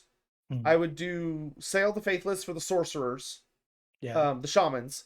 And then I would do Bjorn Bearstruck as like the were creatures. So he comes in with werebears. He is the big werebear legendary lord, and he also has a lot of buffs for skin wolves. I think that would be like and then Wolfric specializes in like marauder champions and chariots. I think that would actually be a really good mix of 5. Yeah, that'd be kind of cool, because that's something that that would be very, very, yeah, that would be, I would be into that. And Sail the Faithless could be like shamans and mammoths, because in Tarmakon he is a big thing with mammoths. Yeah. Yeah, he has like an army of them, doesn't he? Or something Yeah, he does. They get absolutely shit on it. at the Tower of Asher, but yeah, he had an army of mammoths that got absolutely annihilated. But yeah. Oh, this is something that was data mined. I just remembered, and I want your opinion on it. End times art, specifically Nagash's Czar. Great. What do you think? If they don't use End Times Nagash, End Times Thanquol, Storm Fiends, Vermin Lords, I would be extremely upset. Or Morghast. Like, there are things from the End Times that need to be in the game. Yeah, I mean, my argument with people, because a lot of people go, "Oh no, End Times, no!" It's like, yeah, but the models look fucking cool. Yeah, just don't do the storyline. Fuck the storyline. Yeah. Well, my theory is that we are already in the End Times because that's kind of how the game works. If we look at the plot of the game, if Archaon is invading, textbook definition, it's the End Times. That's the whole point. Yeah, he's Archaon, Lord of the End Times. This is what his name literally means. Literally. So it's like, well, it brings up the possibility. Like, I think Nagash is coming because he's way too much of a cross promotion. Like, that mini's £100. People are going to buy it, you know? Well, and I want it. I want to see that thing animated. Are you kidding? Like, yeah. And the thing for me is that, like, the End Times storyline sucks. I don't need it. Yeah. The Incarnates, don't need it. But anytime we got new minis, give me. Yeah. Gimme. Like, I wouldn't even be upset if we got, like, Putrid Blight Kings and like some of that AOS stuff kind of slipped in there. I want them. Yeah, like the Glotkin, I would not be upset if he showed up. He's not by any means my top pick for Nurgle stuff. But if he showed up, I'm not gonna be like, ugh. Like, I'd be like, all right. I'd rather have Tarmacon personally, but like, you know, I would gladly take as much of the minis from the End Times as they'll give us. Yeah, I mean, I always used it as this argument. They established the lore during the End Times and the novellas and so on. That, like, say for example, Skull Bloodwrath and all the Blood Warriors and so on, right? Like, they existed prior to the End Times. Same as the Morghast. They were there thousands of years before the End Times. And it's like, well, yes, it's End Times, but they existed in lore prior by that book. Yeah, they're in a whatever gray zone. Like, and it would not that upsetting. Like, I wouldn't care. Especially for like the more monogod themes. Because like, I look at the demons, and this is something I think needs to be talked about, frankly, is that when you're looking at the demons, what the hell are they gonna do for the demons? Like, Andy Hall has literally told you and me on the last, or the whatever last episode we had him on, that they're not monogod, they are demons of chaos with some warrior salt added in. Which is great, but like, I'm looking at it and I'm like, how the fuck do you like expand this roster without looking at the new stuff? Like, simple. If you look at AOS, Infernal Rapturous for Slanesh, awesome. Even though it's an AOS model, but that's fine. For Nurgle, Sloppity Bilepiper, I'll take it. Yeah. You know, like, I don't mind those new demons. And like, if they do the same thing with mortals, where like we get monogod mortals that have a little bit of demon supplement, and maybe like there's some undivided stuff they don't have access to that's maybe exclusive to like Archaon and Kolek. Like Blissbarb Archers, okay. Myrmidesh, yes, okay. Like, yes. Bloodstalkers, okay. Putrid Blight Kings, okay. Like, I don't fucking care. Just give it to me. Like, Puskoil Blight Lords, all right, give it to me. Yeah. You know, like, I don't care. Yeah. Like, I just went, like, I don't want to see Sylvaneth. I don't want to see Lumineth. I don't want to see any of that. No. But like, just the Forces of Chaos, and I don't want to see like the Mindstealer Spherex or the Ogroid. Like, any of the stuff that like it just doesn't work in fantasy. What looks Warhammer Fantasy should be in Warhammer Fantasy. Yeah, if it's a human or it is a demon, that, like, I would say no to the Gaunt Summoner, for instance, because it's like a special character. There's only 9 of them. Leave them in AOS. But like Zongors, and like all their variants, Yeah, like, yeah, give me my Mono God Beastman. What the fuck, CA? Give me my Mono God Beastman. Like, I think they would be fools not to do that. Because Yeah. I don't understand how else you could expand the demon rosters. Well, this is the thing, because they always make those really weird, like they made that weird thing. It's like, oh no, we're basing on we're not basing on Age of Sigmar at the end times. Yeah, but we're we one we A. we both know, and we're gonna just say it. That is obviously bullshit. And the only reason they say that is to placate the people who throw a huge bitch fit just by hearing those words.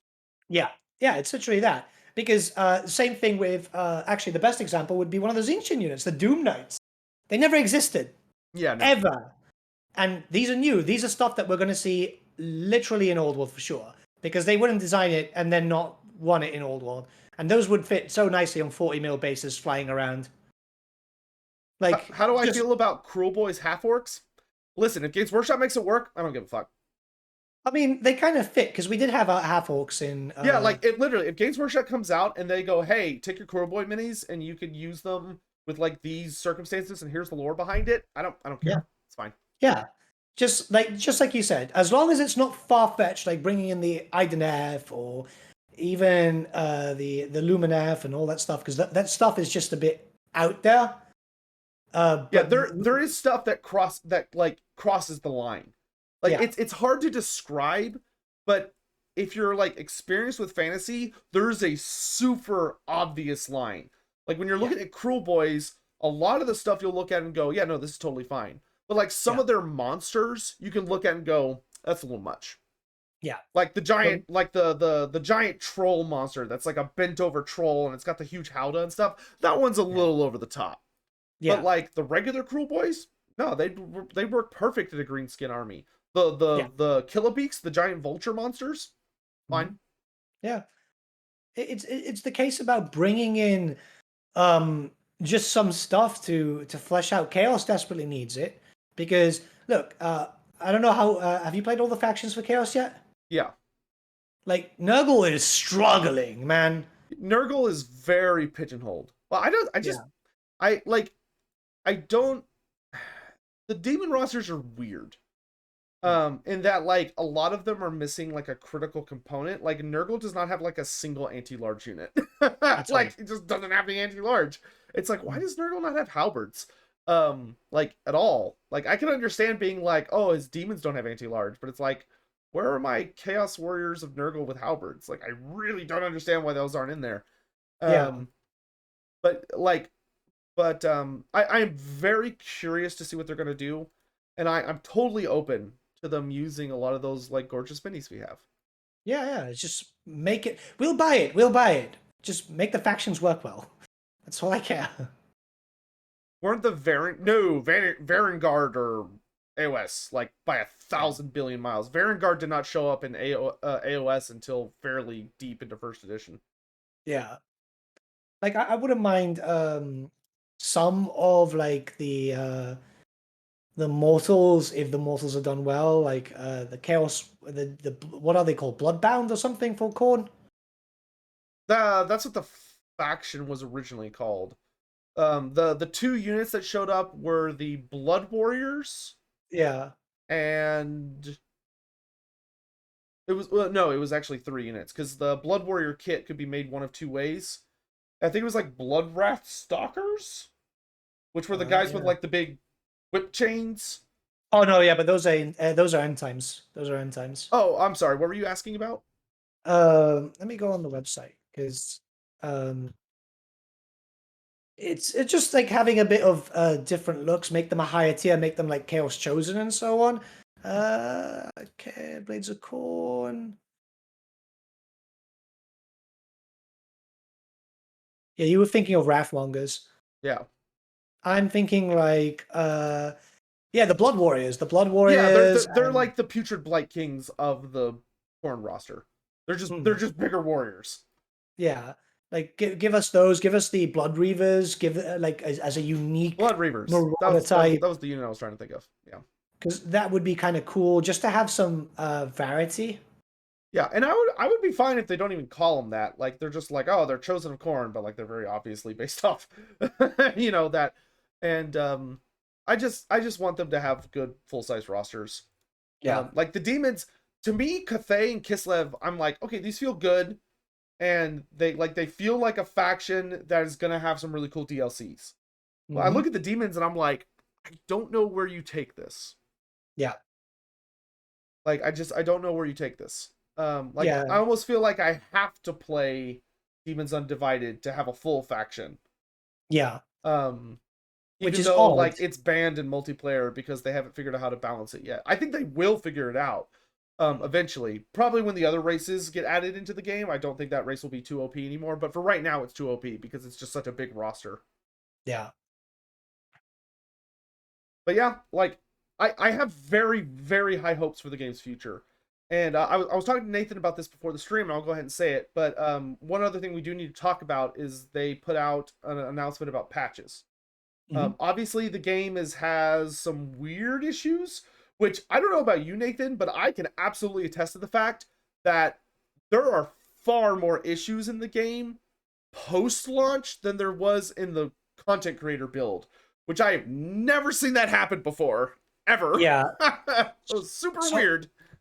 I had a variety of different issues at the beginning when the drops happened because my stuff was super framey. Turns out that it's just the game's not optimized for 4K, which is weird because a lot of people have a lot of 4K.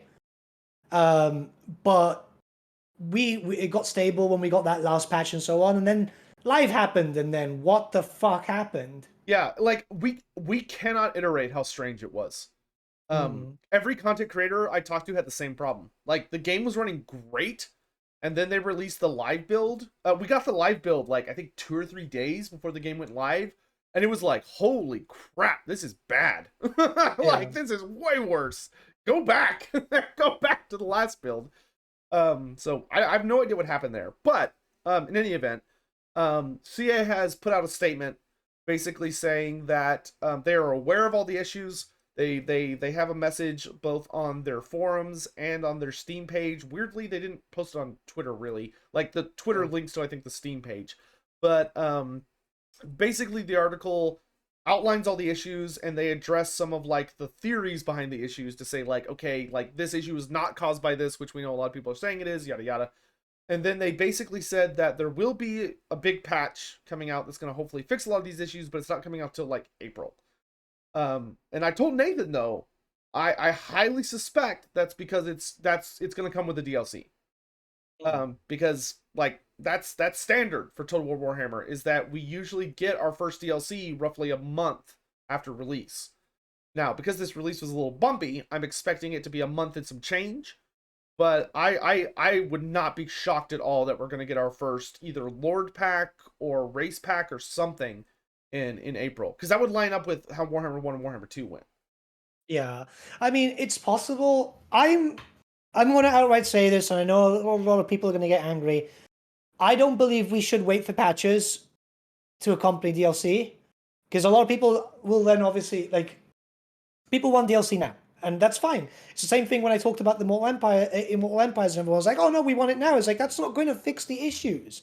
If anything, that might have more issues.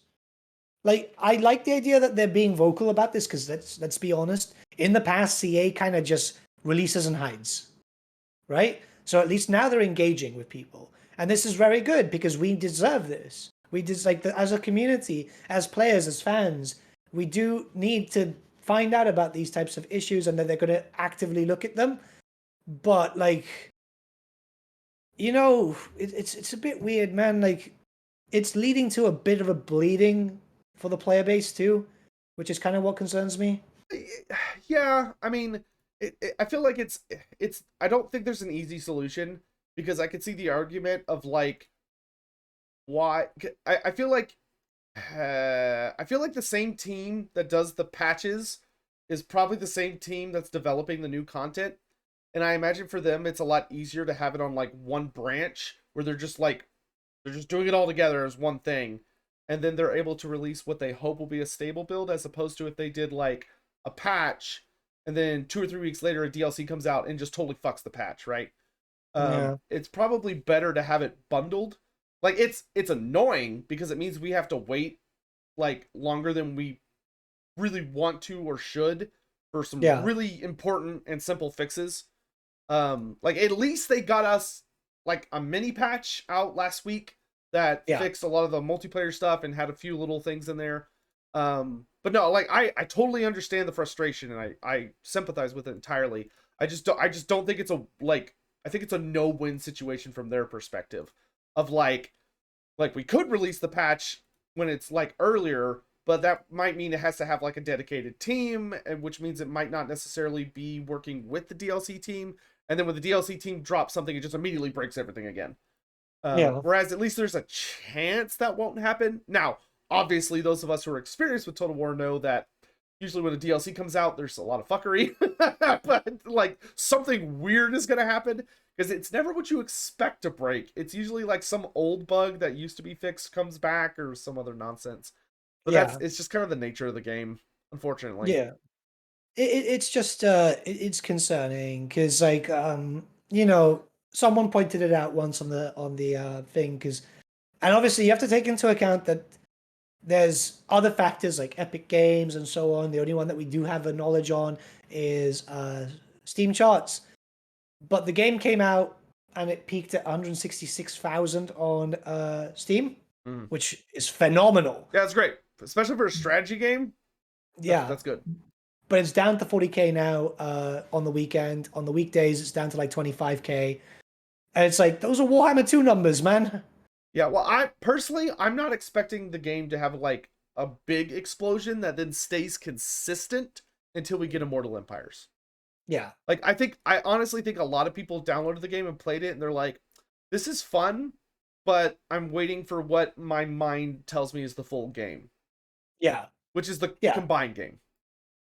Yeah, and they're probably still working on that and all that, which is fine because like I have the like Mortal Empires came out 1 month after Warhammer 2, right?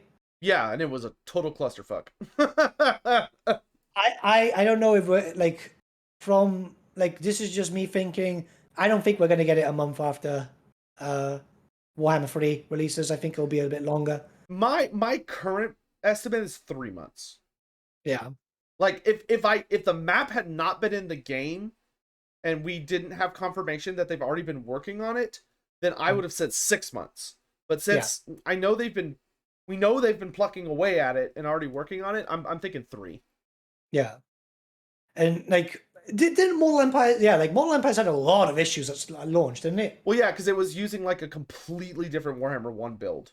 Yeah. Like and they learned from that mistake, but like, you know, remember Norsca wasn't playable for like a year or 6 months or something obnoxious. Yeah, it was And a like bit of and a like shit show. all of the updates they had put in Warhammer 1 weren't in there, so we were playing with like the old Warhammer 1 and it was awful. It was awful. So my question to you, say it's 3 months, right? So game came out in February, that would be May. Would that be too late? I don't think so. I actually think that would be perfect timing. Catch everybody as they're getting out of college or like getting out of school and stuff. You're going into a summer, they pay Turin to do like a really big tournament.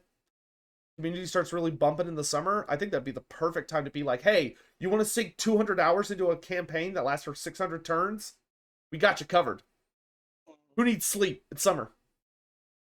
I don't know. I just get kind of worried because it's like, it's a bit of a distance. Like, if they've got DLC planned prior to that, like... I bet they do. I Yeah. bet they do. There's something's coming out in April. I'm telling you. I don't know what. Something's coming out in April. I really hope so. Because, Either a Lord pack or Chaos Dwarfs or like maybe an update for like Norsca or Warriors of Chaos or something. Something's coming in April. Mm. Could be the Blood Pack.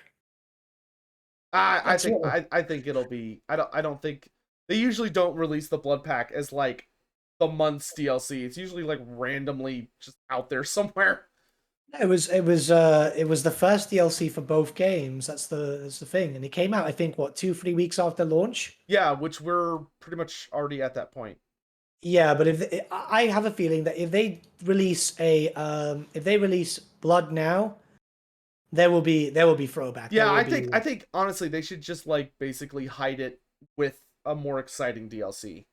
Mm. Like I would release like let's say Chaos Dwarfs are the first DLC. I would literally go like Chaos Dwarfs, and then like literally the next week I'd be like, what back? Like just slide it in there.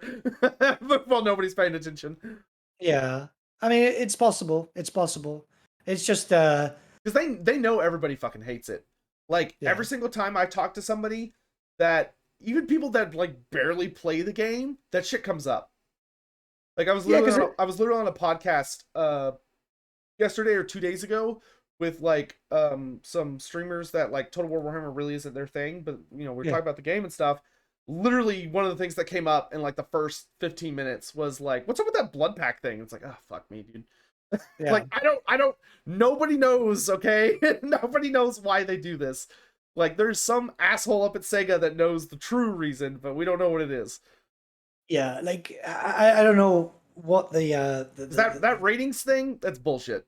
It has That's to be. total bullshit. There's no way that's what it is. I'm playing through the realm of Khorne now, and I'm seeing literal rivers of blood and fountains of blood. I'm playing through the realm of Sinesha. I'm seeing literal fucking vaginas on the wall spitting out discharge. Yeah, and But you no, can blood pack DLC. play Nurgle and literally shit people to death with like acidic diarrhea. Like, how's the blood pack gonna make that worse? It's not even a blood pack though. It's fucking jam. It's just, ow! I got hurt in my arm, and there's jam all over me now. Yeah, there's a reason to it, but it has to be like something really high up at either Creative Assembly or Sega or something. But it's not in the devs' hands. That's the only thing I can say for certain. The devs don't get to decide that. Like that's clearly coming from somebody higher up who doesn't have to deal with the community.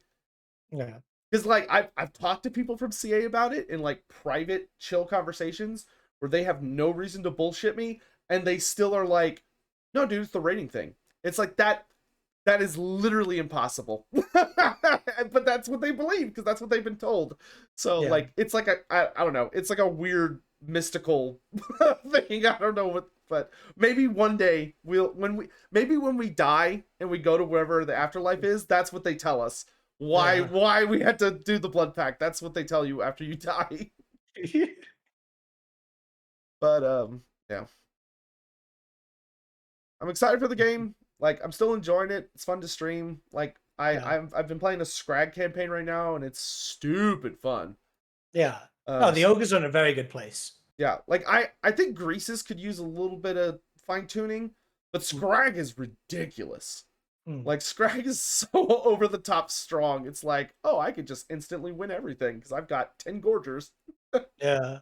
I will say one of the funniest things to me that I don't understand is how they applied the logic of the Beast of Nurgle is a single entity that was a single entity on tabletop, but you could run it in a unit, right? So you can have a unit of Beast of Nurgle, but they're like, no, it has to be a single entity. But then the Gorger was a single entity on tabletop, and now it's a unit. Why? Why is the Gorger a unit? That makes it so much scarier than it used to be. It's a bizarre thing. They must have their reasons. It's probably because they were just ogres too. It's the same reason why man-eaters right now are units when they should be like ultimate Death Star heroes. Oh yeah, but they were never gonna pull that off. Like that would be such a pain in the ass. Yeah. now I'm kind of hoping that if and when we get Goldfog, that he has like a customization system for his man-eaters where you can like upgrade them with cool abilities and stuff. But just like you could in tabletop, or you could give a unit of man-eaters like the sniper rule or the stealth rule or the poison rule and all that stuff. Yeah. You can make them so fucking cool, man. Yeah, man-eaters were goofy as shit. Like they frankly, in my opinion, they were kind of terrible just because they were so expensive, but you could do some really goofy shit with them. Yeah. The snipers were hilarious. Like if you got a bunch of ogre pistols with snipers and then you just like pick off a wizard in a unit or something, it was funny.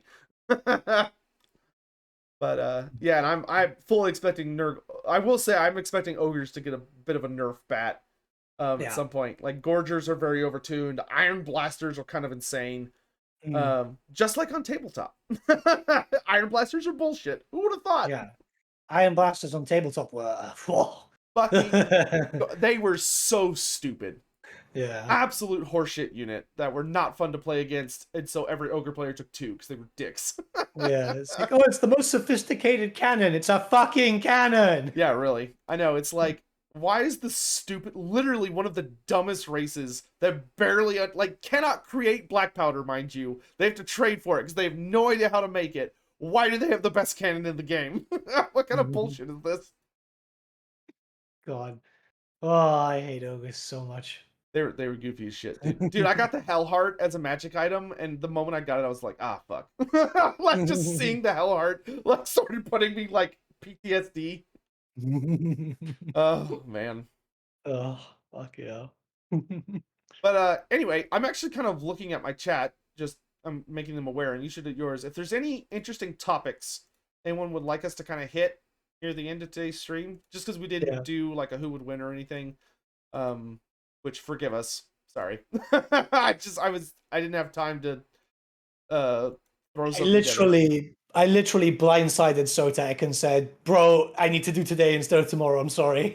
Yeah, so forgive us. So the thing I wanted to show y'all I did earlier, which was the Imperial Zoo updates.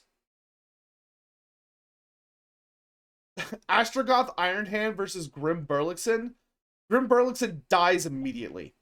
Yeah. That's exactly how the Astrogoth Iron Hand, the most powerful Chaos Dwarf sorcerer in the last like 400 years, in a full mecha suit, who can summon ash storms to block line of sight and can summon giant meteor fireballs and lava pits, and God knows what upgrades he has in his mecha suit, versus a dwarf with a gun.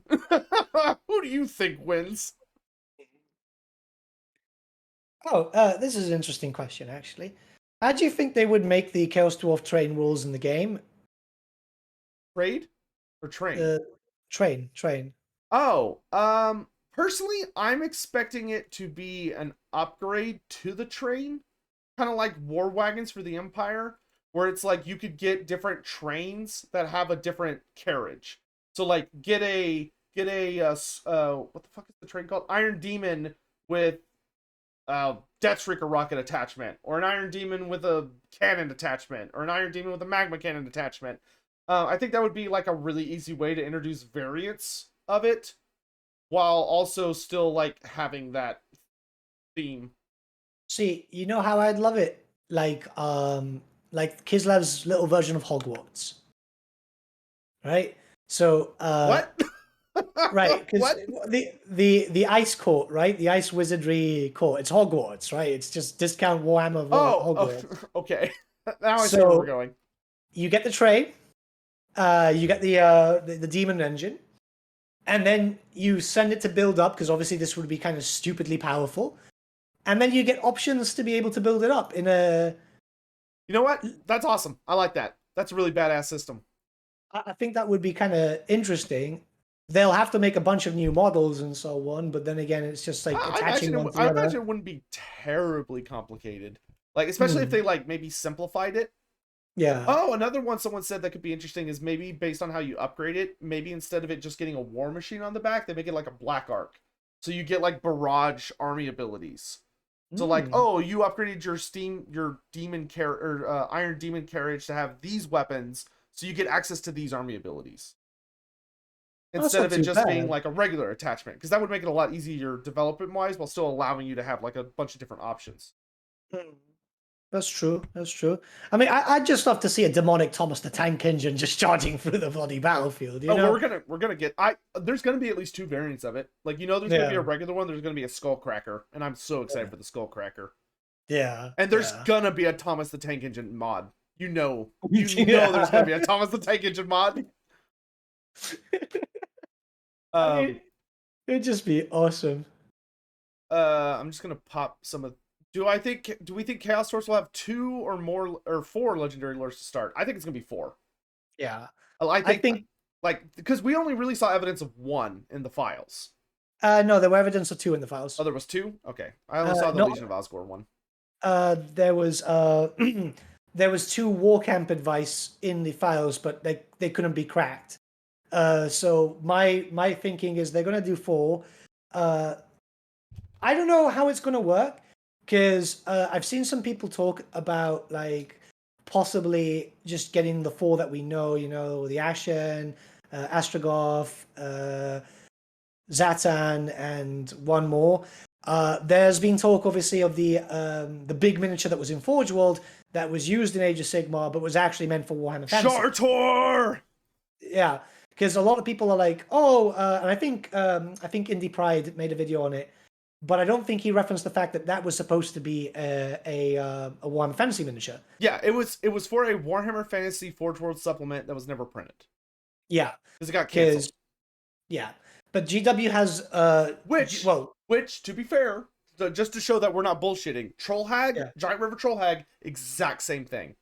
Yeah, Was made for a Warhammer Fantasy supplement that was never released, so they just threw it out, and it was like it was playable in AOS, but you could also use it in Fantasy. Yeah, I mean, if you go through the old books, like for example, even the Monstrous Arcanum, which barely shows up, some of these have shit that miniatures were never ever printed, right? Like it says coming soon or some bullshit like that because that's what GW Incarnate Elemental of Death never had a mini. Yeah. Let me actually just find the statement that they put there because it's such fuckery, and that's what made them lose that lawsuit a while back. Remember that? Sure. They tried to sue a company that were making stand-in miniatures for stuff that they released rule for, but they never printed the miniatures. And the company that made them the stand-in minis won because they said, well, this is your fucking fault because you didn't release miniatures. What are people supposed to do? And that became, it was a big lawsuit. It was a massive lawsuit. Page 42. I do love this book. Actually, same thing with the Kadai Fireborn, wasn't it? Or was it the Kadai... the Destroyer. Yeah. The Destroyer, though, funny enough, I was actually talking to some people that got to go to a show during that time period, and Forgeworld had a model at a showcase that looked like a Kadai Fireborn, or a Destroyer, and it didn't have a label. So, most of the minis had labels, and they had one that didn't have one, and it's widely believed that it was the Destroyer mini. Yeah, it is silly. It is honestly silly. It's probably in the rules section. God, I hate this book so much. Astrogoth Iron Hand versus Thoric Ironbrow. That's a great one. We'll do it next time. That one we'd actually have to think about. The problem with I would love to see all these things. It's just ridiculous that some of them just never had them. Because the plan was 4 books, wasn't it, for the Thrones of Chaos series? Yeah, there was one for each god. Yeah. Because Tarmakon has 3 brothers that are just as badass as he is, and we have no idea who they are. We just know that there's a Slanesh one, a Khorne one, and a Tzeentch one, but we don't know anything else. Yeah. And it's like, well, why... Like, the books were apparently done. Why not just release the lore so people could have at least had some context? Because they were fucking assholes and wanted to bury the universe. Yeah, that's a shame. I can't find the statement. It's somewhere in the book. I'll update everyone on Discord later when I can find it. But, like, I do have another question, actually, for you. See if I can remember it. Right. So, Ind and Khuresh are not in the game free map, right? At this time. Well, this is the thing. Given the map orientation, it would require very heavy expansion. Sorry, in the Chaos War map. So, like the base campaign. Yes. Yeah, Realm of Chaos. Right. So, how can you justify DLC for those factions? Mini campaigns. I don't think they're going to expand the Warhammer 3 base map. I think they're going to do what they've been showing off with the other ones, which is they're going to create new campaign maps that are focused on those new parts of the world. So instead of it being, oh, you're going to play the Realm of Chaos map, but we're going to add End onto it, I think instead they would make a new map that's focused on End and just has relevant characters from the already playable factions. And then if you want everybody, you just go play Immortal Empires. And it has a unique storyline that is focused on them. It's to doable. Really sell them. It's doable. Would what you they say did in Warhammer 1, similar but not the same. Yeah, because Warhammer 1's issue with that was Yeah, I get what you mean now, because Warhammer 1's issues, like Call of the Beastmen, we got less of a roster and less legendary lords because of the mini campaign. Yeah, and it was also a single player campaign with no optional characters that once you played it through once, there was no reason to play it again, because they're like, why? Like, Yeah. if literally, if they brought back the Kazrak the One-Eye campaign and they released it the exact same map, right? Exact same map, exact same factions, exact same like storyline, but they made Boris Todbringer playable, Kazrak playable, let's say Malagor and what? Karl Franz? Like just random list. They make 4 playable characters and they make it where you could play as any of them and they have their own storyline you're following, and you could have a multiplayer campaign where you're fighting each other as those characters. That's gold, dude. Like, Yeah. that would be amazing. I would buy Yeah. the shit out of that on its own. Like, Yeah. I'd easily pay $5 to $10 for that. Bring me the Wood Elf campaign that they did. Let me play as Orion or Durthu or Morgur or the Red Duke or like Lewin. Like, all right, I'll play the shit out of that. That looks awesome. Yeah. I mean, there's so much they could do. It can't be a stylized campaign. It has to be just cut off from the combined map, so that way people can just choose to ignore that campaign. Yeah, well, and make it story based. Like, yeah, the prologue campaign shows they could do story based campaigns, and it was kick ass. Mm-hmm. Like, give me more of that. Like, for sandbox, I'll go play Immortal Empires. I don't need sandbox in every single little thing you do. Yeah. Well, I'm more keen on like just seeing what they could do, like because Ind we've seen the landmass is so big, we can easily get 4 legendary lords. Oh yeah, easy. Unless they planned, maybe they don't have anything planned for Ind, which would break my heart, and they just go, no, you're gonna get Lucia Fellheart here and Aisling, and then dude, it's if it was just Creative Assembly in on this, I could see that as a possibility. But because Games Workshop is so involved now, there's no way. Yeah. I mean, like we can see a lot of stuff. Eventually, we could easily see map expansions, so we could eventually get, like, say for example, Nippon. I have a weird feeling that the Lost Isles are going to be another human nation, because or fish people. Could be fish people. Well, I'm just being honest. Like, we don't know what's on the Lost Isles of Elithis, except for like kangaroos or something. well, this is what kind of gets me. Remember our first interview with Andy? When we said, "Oh, what about anything to the east?" And he goes, "There's some human nations there," and he kind of hinted, obviously, Nippon and other human nations. It's like, right, so Warhammer Australians. Yeah, I mean, and it could be. I mean, but, you know, listen, I know it sounds crazy, but I'm being legit. Like, if they do the fish people, and the fishmen are based on a mixture of Polynesian or Indonesian culture with Cthulhu themes, that faction would be hype as fuck. And that would be the perfect place to put them. You really want fishmen, dude? I want fishmen so bad. They've been teasing my dick about fishmen for like 30 years. I need it. Like, there's got to be a payoff. I mean, I'm cool. I think that I honestly think, and this is, I think you'll echo my sentiments here. We didn't get Nippon on the map just yet because they need to do such a heavy rewrite on Nippon's lore. Yeah, that's a distinct possibility. Yeah, because it was incredibly racist. Oh, and it was like, just lazy. This is dumb. Like, it wasn't exciting to read. You just would look at it and it's like, oh, everything's named after motorcycles and cars. Yeah, like, and which is weird because, you know, a lot of like GW staff back in the day were all pretty much virgins and so on. Like, you wouldn't really expect them to be. Like, I think they were just really, like, listen, I have the utmost respect for their inventiveness to certain extents. Like, you go back and read the 5th edition Lizardman book, and there are some parts you go, ooh, this is bad.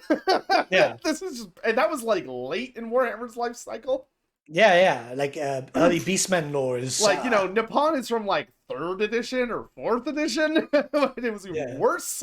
So, I have hope. I have hope. If they do this rewrite well, and obviously I'm still waiting for the fabled Araby rewrite that Cubicle 7 were hinting at, we you know? hold the faith here.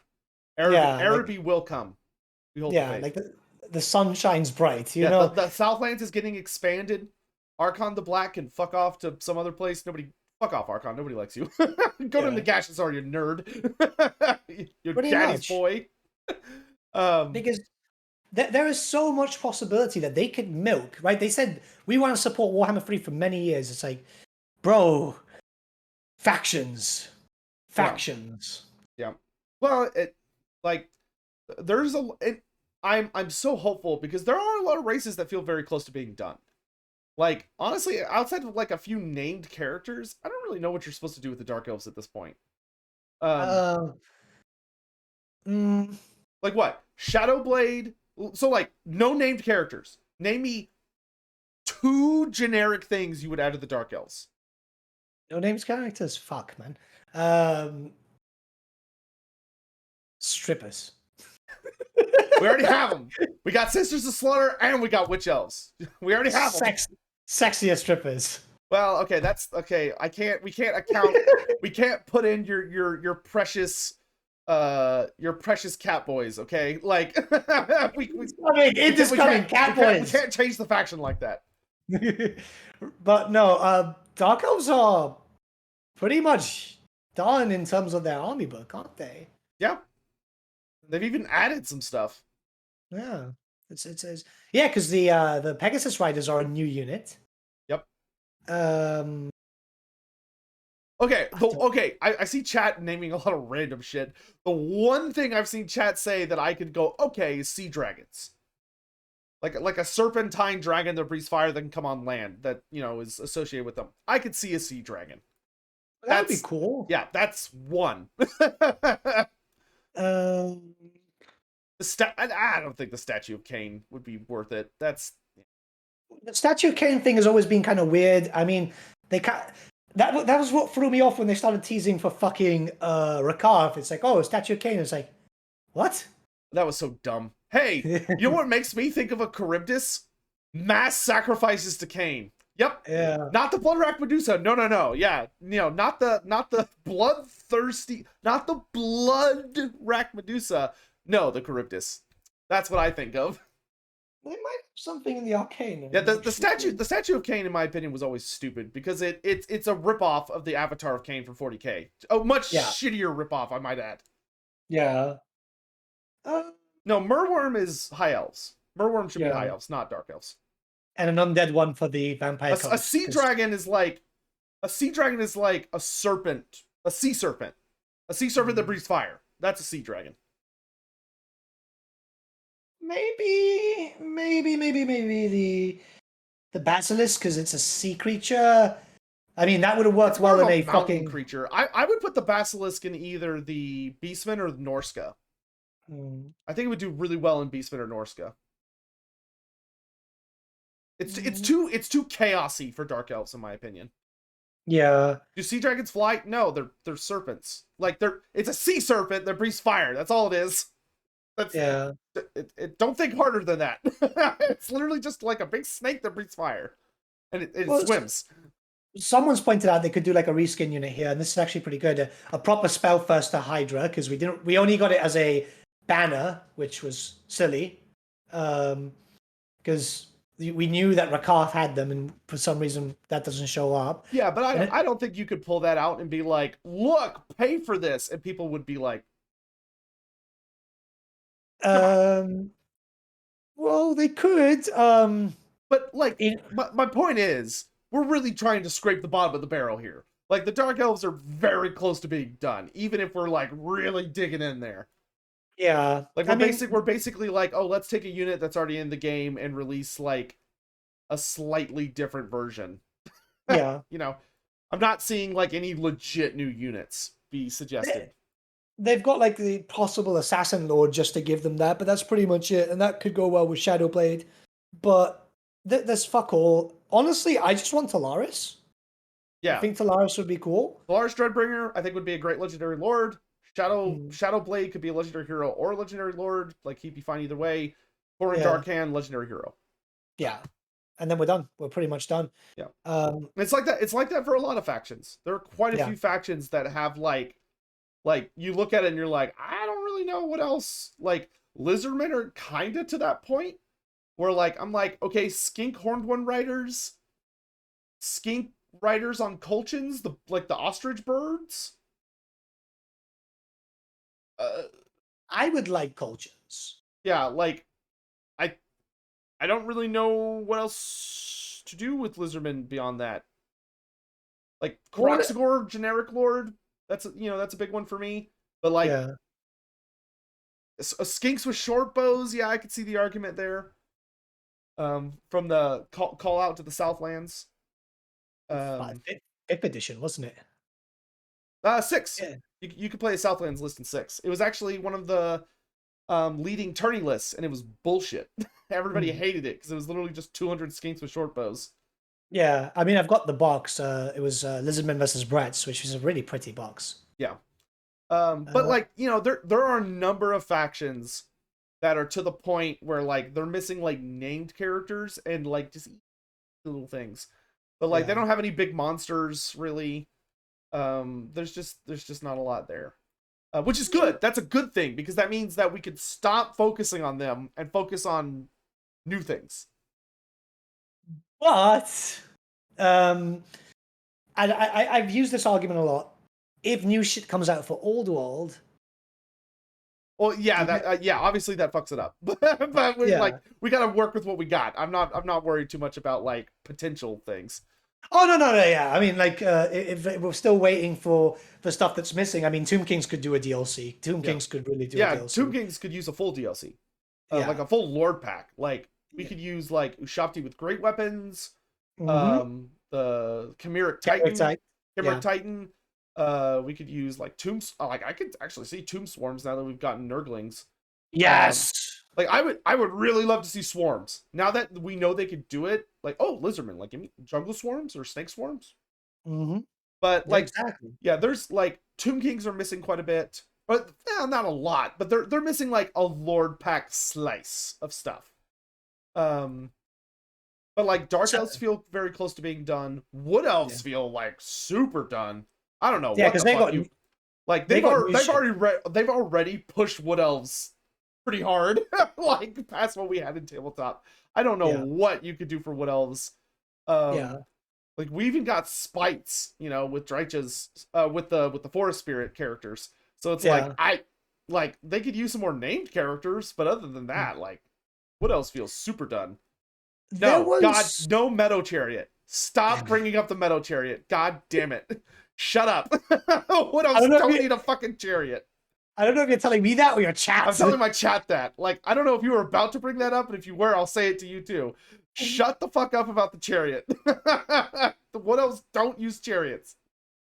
There was rumors a long time ago that 6th edition was going to have another supplement, and it was going to expand on further stuff. This was I don't know how concrete this rumor is. I could ask a friend of mine who worked at GW around that time, but it was going to do kind of Storm of Chaos, where they wanted to expand and do more like Middenheim lists and stuff like that. And there was rumors that Lorelorn Forest was going to have its own unique list. I mean, that makes sense, seeing as Lorelorn has its own unique culture now. Yeah, like, they call themselves Lorelorn literally. One of the books I have, the Volumes of the Emperor, or Volumes of the Empire, Part 1, is it has an entire segment purely dedicated to Lorelorn elves. Yeah, like they are their own culture. They call themselves something else, don't they? Yeah, they're the Ioneer instead of the Azrai. And they're like a mix of High Elves and Wood Elves. Like they're not really distinct Wood Elves. They are High Elves that have a Wood Elf culture fusion. But they don't have like any unique units. They're they're Wood Elves that are much more friendly to outsiders, and their forest is not nearly as magical. So like they don't have much in the way of forest spirits. Yeah. So it could be interesting that they could do something. I would love to see sub factions. Yeah. Because that would be interesting. You Well, know? like the sub factions we have are so good. Drycha, awesome. Archon the Yeah. Black, awesome. Hopefully if they finish developing Morathi, awesome. Like I love when those factions have like those cool little additional things. Yeah. It's just something that needs to like happen just to bring in more flavor. Because it depends on the faction. Like, say for example, if you're playing Morathi right now and playing Malekith, it's the same thing. You get the same campaign essentially. You just start different start position. Well, different corruption. More Well, than, yeah, yeah. yeah. You're just like chaos corruption. Whereas I'm more inclined to say play Lokier because he starts in such a weird place, you know? Yeah, or Rakarth because you get all sorts of crazy ass monsters. Yeah. But like it's just that stuff is cooler and it's something that needs to be done with a lot more other factions. Like we'll eventually get Toddbringer. Like 5 years later so far.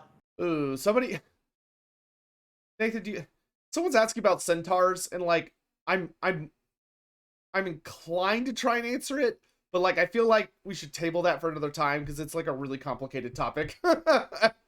It's not too bad. I know their lore quite well. I know their lore quite hey, if you well. want to answer it, go ahead. Right, so early on we did have a race of centaurs. They were split into different subcultures too, but they just weren't really expanded upon. So we know that in the areas where the Dark Elves are, we had one which were kind of styled to be like Native American type of stuff.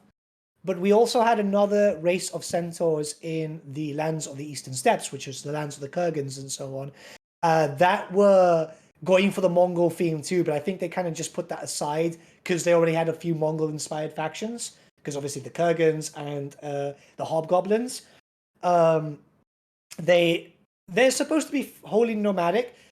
They got written out of the law. I believe that the general consensus for the ones in the Dark Elf territories is they were exterminated once the Dark Elves arrived, which is I very will Dark say, Elven. as someone who grew up with 6th edition onwards, I never ever saw mentions of them in existence. Like they just did not exist. Yeah, they got wiped out of the law very quickly. GW has been mentioning them though. Yeah, they in were Old brought World. up in one of the earliest The Old World speeches. They mentioned like when they mentioned hobhounds, they brought up the centaurs, but we don't know which version of the centaurs. Yeah, I mean, I around that I time, suspect it's the Native American near the Dark Elf version because that's a well, huge empty place. Like Southern Nagaroth, there's nothing going on there. It's totally empty. yeah, yeah, because as far as we are aware, the Dark Elves didn't really expand too into the continent. No, Because yeah, they're literally just around the coastline. That's it. yeah, so it's possible, and I'd love to see them. I see something here saying they turn centaurs into centaurs. No, no, no, no. We actually had Totally centaurs. different species. Yeah, they both they're both very different. You'll notice that if you look at the centaur minis, they have hands. They don't have hooves. Yeah, Centaurs are actually not true centaurs because they have claws. They have like Yeah, wolf claw feet yeah, pads. They don't yeah, have hooves. The closest thing to a true centaur are the bull centaurs, which are a fabricated species. They're not yeah. like a natural occurring one. Yeah, it's odd. Like I would love to see centaurs. I'd love to start seeing more different races that we did have established in lore, and just never had the time because I believe this was an interview that was with Rick Priestley where they just said, "Oh, we tried and we just put them in the coming soon pile, and the coming soon pile just never happened." It's like it would be cool if we could get a little bit of that because I know there's 8 men in the Southlands, right? There was like 2 sentences. That would be interesting. Yeah, well, like the Southlands and Nagaroth are heavily underdeveloped. Like for being an active part of the Warhammer world, there's literally nothing going on. Yeah, it's a bit odd. Yeah, and yeah, someone just mentioned here, Chaos Centaurs became Centaurs in 5th edition. Yeah, that was the rebrand, but we had Centaurs and Chaos Centaurs. A lot of stuff just ended up becoming Chaos too, because I know there was at one point there was Back in mention the of Chaos day, Realm. undead used to be chaos. If you go back to first Yeah, edition, Heinrich Himmler, first ever named character in fantasy, he was literally like he's always been a chaos dude. That's just his thing. yeah, and there's there's so much. Keep in mind that GW rewrite their stuff so often because it's just what they do. They don't think, oh, let me just establish and work on this. Nah, fuck it, man. Let's just do a whole rewrite. That's why you don't see on tabletop skinks with bows anymore. You see them with the hand weapons or the blowpipes. That's also why being a lore master of Warhammer Fantasy is a job for idiots. Yeah. Because it's nightmarish. Any Warhammer lore that you go through, you have to second guess yourself a lot. This is why, like, say, for example, 40k, there are a lot of more speculative channels than there are lore channels. Yeah, yeah. I always love turning into something from Luton, and he's like, he'll get into a topic, and he's like, "All right, I'm aware that what I'm about to say, like, there could be conflicting information. Like every one of his like deep dive videos, there's like a whole segment dedicated to like, I realize that you're gonna possibly find shit that contradicts this, and I'm gonna tell you why that's stupid." It's like, yeah, I totally get what he's going through. Yeah, because we have that in Warhammer Fantasy lore. Because we have all these conflicting things, especially when it comes to, say, for example, all the different changes that we've realized when it comes to Sigmar ascending and all that stuff. Well, like pick an easy one, right? Belagar. If you start reading the Gotrek and Felix books, which are technically canon, you read the first book, Troll Slayer.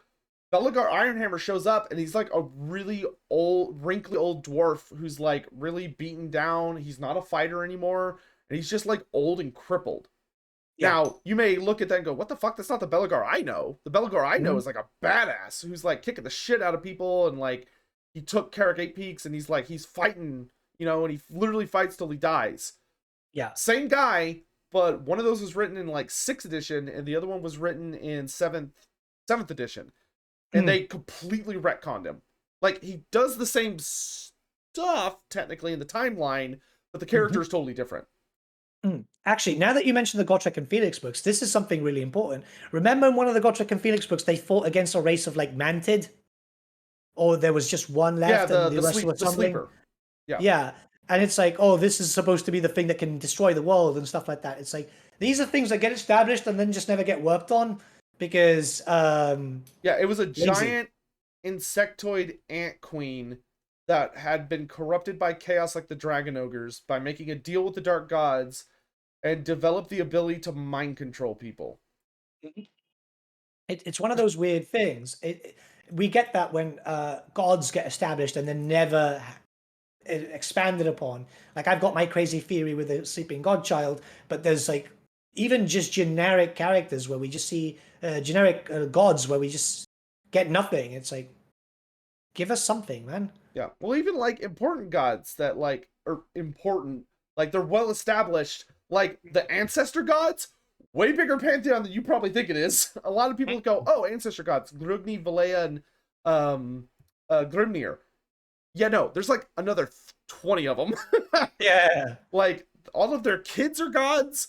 And, like, we don't know, like, and it's really difficult to establish when they stop being gods, because, like, Snorri Whitebeard was distinctly mortal because he dies of old age, but he is also technically an ancestor god, because he's literally the son of Valea and Grugni, which all of his siblings are literally gods, like Smednir and all those guys, so you're just like, it's very inconsistent.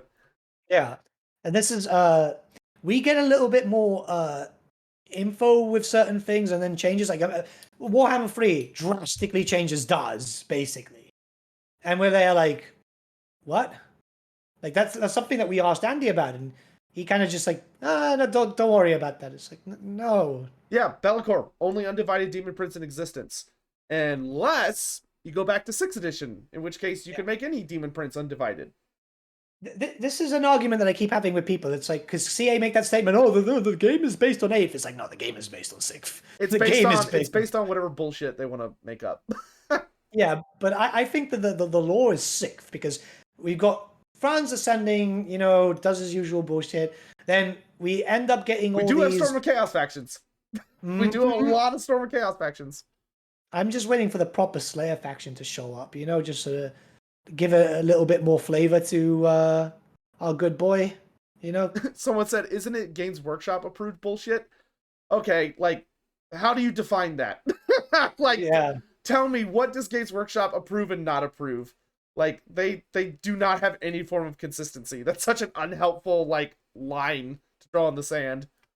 Yeah, like it's.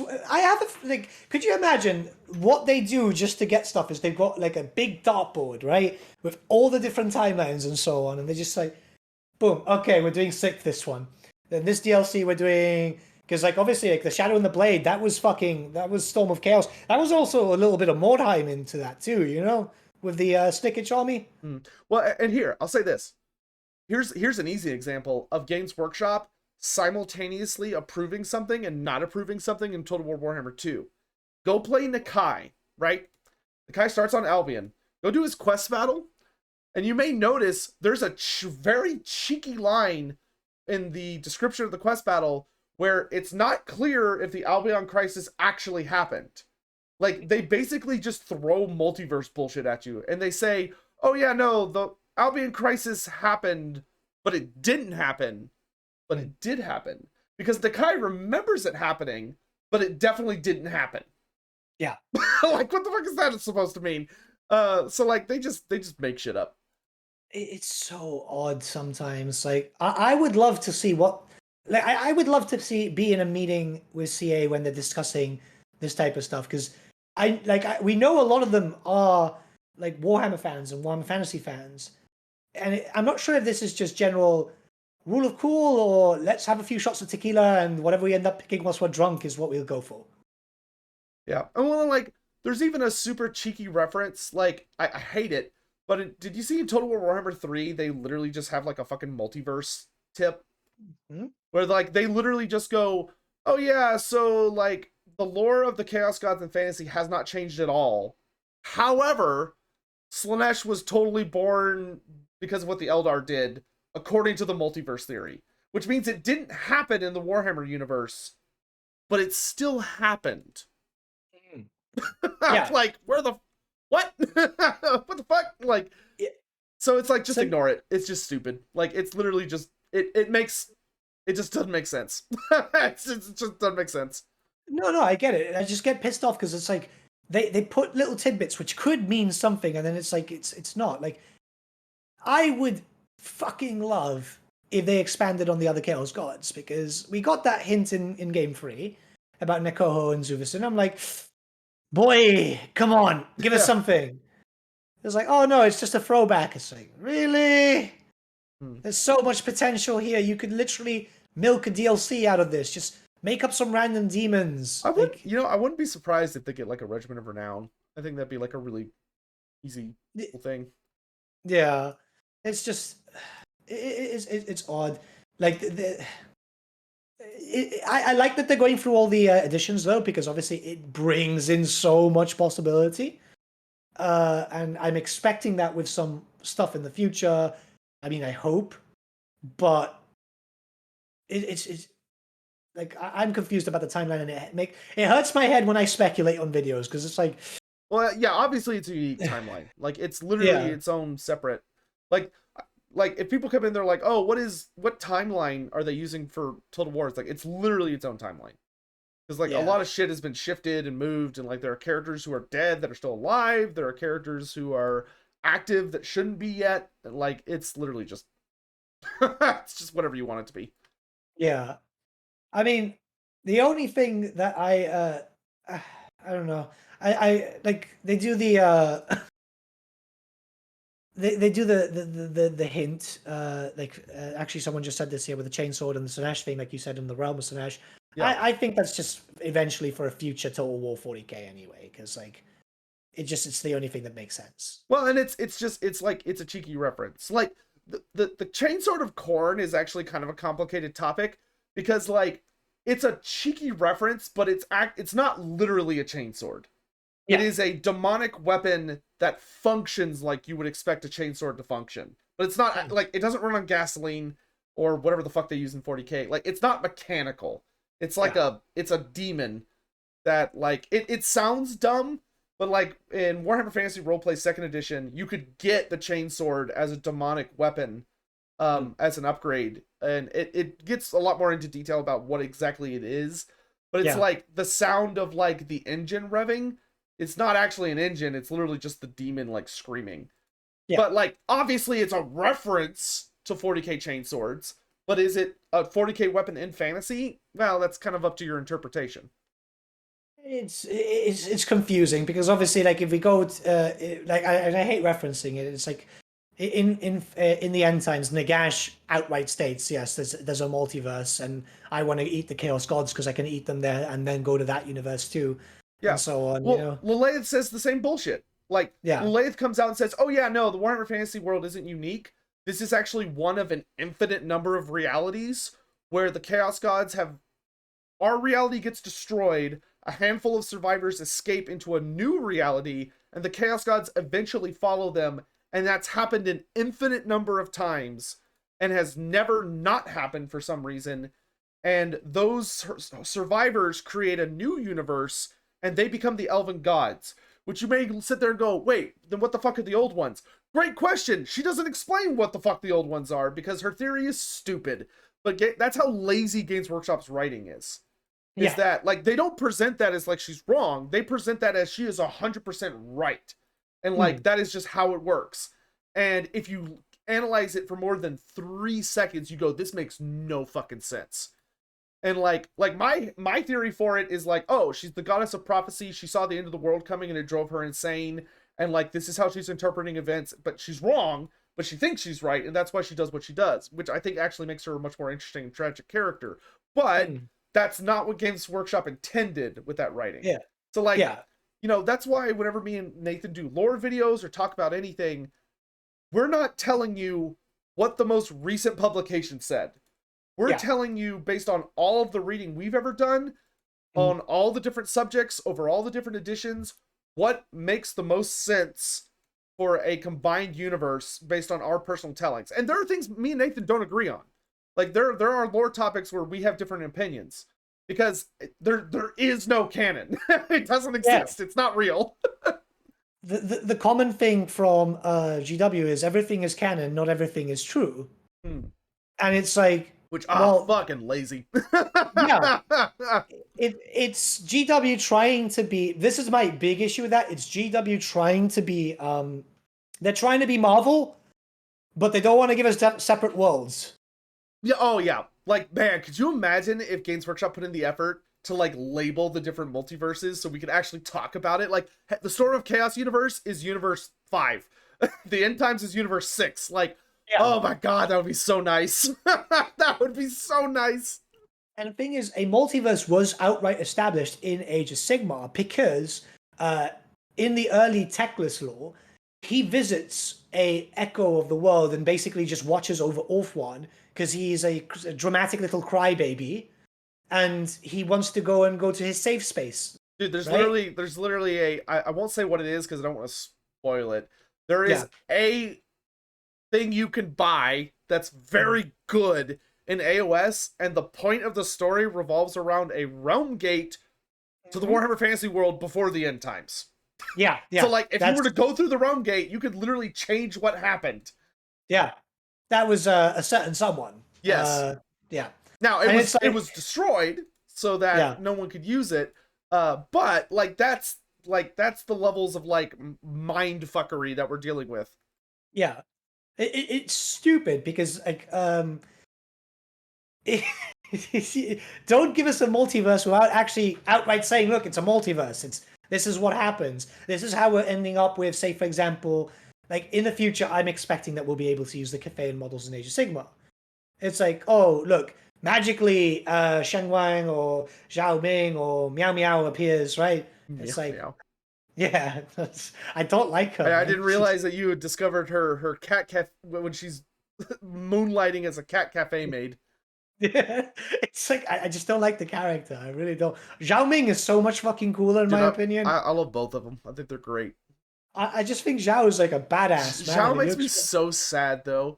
Whenever he's walking around the campaign map and you click, he's like, "My father loves Fate." It's like, ooh, ooh, dude, that's rough. That's rough, buddy. Yeah. Yeah, he's got some daddy issues. He really does. But I like him as a character. I think he's cooler. But that's how they're going to establish it. They're just going to go, if we get Cafe as, they have to like Sigmafy it. But like, if we can play Cafe miniatures in Age of Sigmar, oh look, a realm gate open to Grand Cafe and they're escaping. Dude, they wouldn't even have to go that hard. They would literally just be like, hey, this city of Sigmar exists that worships this weird... They worship a zodiacal dragon that was discovered, who's a dragon made out of stars, but it's not Dracothian. It's this mysterious celestial dragon emperor made out of a constellation. And this mysterious city was discovered in a subdimension of the realm of fire that has now joined the fight. Like, it takes 2 seconds. If they do that, you can sue them, right? For stealing your idea. Well, I mean, that's just how the universe works. Is that every time they need to make something up, they literally just reveal a pocket dimension. That's literally how AOS functions. They're like, oh, yeah, Slaanesh is contained in Ulgish, which is between the realms of shadow and light. And Archaon rules from the 8 points, which is actually a pocket dimension between all of the other 8 points. And oh yeah, there's an empire that exists in a pocket dimension within the realm of fire that has a time-space anomaly. And oh yeah, the Gloomspite Gits have an asylum where they keep wizards that's a pocket dimension hidden beneath the realm of metal. All of those are real, by the way. I didn't make any of those up. Those are all canon. That is so like they just make shit up. It's fun because they consistently do it. So it's not like it surprises you. It's not like a Deus Ex Machina thing where you're like, this came out of nowhere. It's just how the world works. So you're just like, oh, okay, that's kind of interesting. I mean, where the fuck are the Chaos Dwarves supposed to be now? Because there is like hints that they're coming to Age of Sigmar. They're in the 8 points. We've actually seen them. They weren't playable, but if you buy the Wrath of the Everchosen book, they literally show up and fight. Like, you get to see one of their forges, and the Night Haunt and the Ossiger Bone Reapers invade and kill a bunch of them. They're just not playable in the book, but they're talked about. But the Lumineth Realm Lords also show up in that book, and they were not playable yet. Yeah. But they show up and get the shit kicked out of them by Archaon, like, instantly. But, like, so they've been teasing those factions for a while. Yeah. I have a feeling that the Chaos Dwarves that we do end up seeing for Age of Sigmar are not only the ones that we're going to see in Old World, but it's the ones that we're likely going to see in Warhammer 3. Yeah, I think the only difference between AOS and fantasy crossplay is going to be, like, special characters. Yeah. I think that's literally going to be it. And then they'll be like, you can put it on either base. And if you're playing fantasy, these are your special characters. And if you're playing AOS, these are your special characters, and have fun. Yeah, I mean, I would love to see them. We've already seen like those Hobgoblin miniatures that came out with the Cruel Boys, and that was like they literally said no, they work with some Chaos stunties. Like it's literally Well, Hashit's been full on name dropped multiple times. Yeah, and like the fact is like I can't wait to see what happens just because I want to see what happens. Because there's so much potential if they do the same miniatures that we get, then it's going to be easy. This is the first time that they're doing a proper cross promotion for a full faction to sell for loads of stuff. And if they don't come out with fucking square bases, even if it's just for Age of Sigmar, they've already promised square bases. No, I know. I mean, like when they come out for Age of Sigmar, if Old World is still not out. Oh yeah, I see. Let me just prepare in advance because look, I like Age of Sigmar. It's fine, but I want to play my Bone Reapers in Age of Sigmar. I want my Chaos Dwarves with glorious square bases. Dude, I like right now I'm on the team where I'm like I play Nighthaunt in AOS and I play Lizardmen in fantasy. Yeah. Like I don't want my lizards on round bases. I want square bases. Yeah. Like as from a player point of view, like I play 30k, I play 40k, I play all that stuff. I will play it dramatically less, I will admit, and I can say that hand to heart and all that when Old World comes out because that's the system I want. That's the system I want. Like I played all the others because I didn't have the system I wanted. Like they're cool systems, don't get me wrong, but I want what I want. Yeah, like I like round bases for AOS and I like them for display. Like they give you more terrain. But like square, like rank and file, man, it's awesome. I love rank and file. It's sexy. It's pretty. It is. It just looks so much better when you have Also, man, I'm so excited for movement trays. Oh my god, dude. oh I'm so yes. sick of AOS being like, I gotta move every model by hand. Well, the movement trays they have for AOS, did they get removed or something? No, they exist, but the problem is because the rules are so specific on like you measure base to base to like measure like the range of your attacks. You need to be in like very particular formations. So you're like, okay, I need to make sure that like my guys have like an inch reach. So I got to make sure I've got as many guys in range as possible. So you can't use a movement train when that happens because it adds like a fraction of an inch. So it'll push people out of range. So you got to like take people off their movement trays. Right. And it gets, oh god, it gets so annoying so quickly. It's odd because I like the system. I use it for 40k mostly because you know you've got a lot of Cadians you want to be able to fire and all that.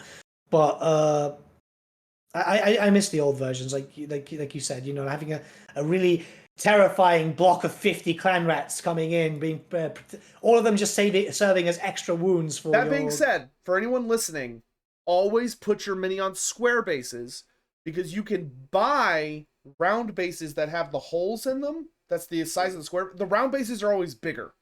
Yeah. So build square, and then if you get you can easily 3D print or buy from a 3D printer round bases that have the square cut out in them. So you just slot them in. That's what I did with my Carnosaur. So then you just, for the terrain, you just do the whole thing, and then if you want to play fantasy, you just pull them out. Yeah. There's something here that a lot of people are kind of worried about because I see a message here regarding Forgeworld because obviously we're expecting Old World and Forgeworld, aren't we? That's what they've said, but we just don't know what that means. Yeah, but Forgeworld is kind of going into crapper right now. Like they are bleeding models. Like Yeah, but holy like crap.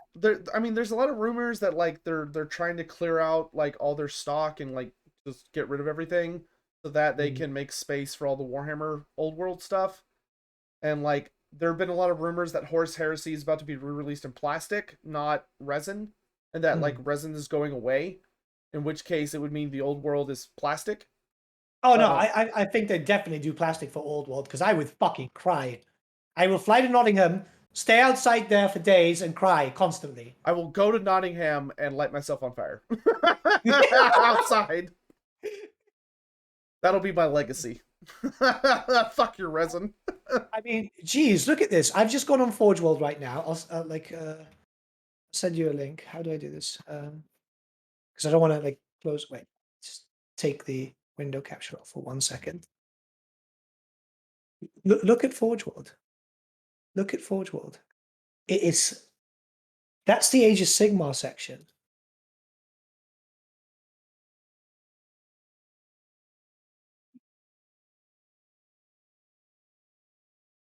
Well, yeah, I mean they cleared out a lot of the like Monstrous Arcanum minis and stuff.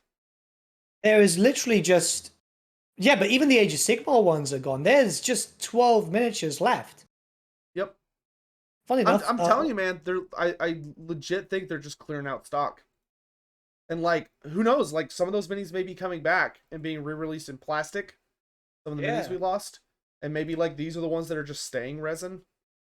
I mean, I'm lucky that I've pretty much got all of these because I had a really weird time once and I just decided to buy them because I got paranoid. And it's smart that I got paranoid because holy shit. Yeah.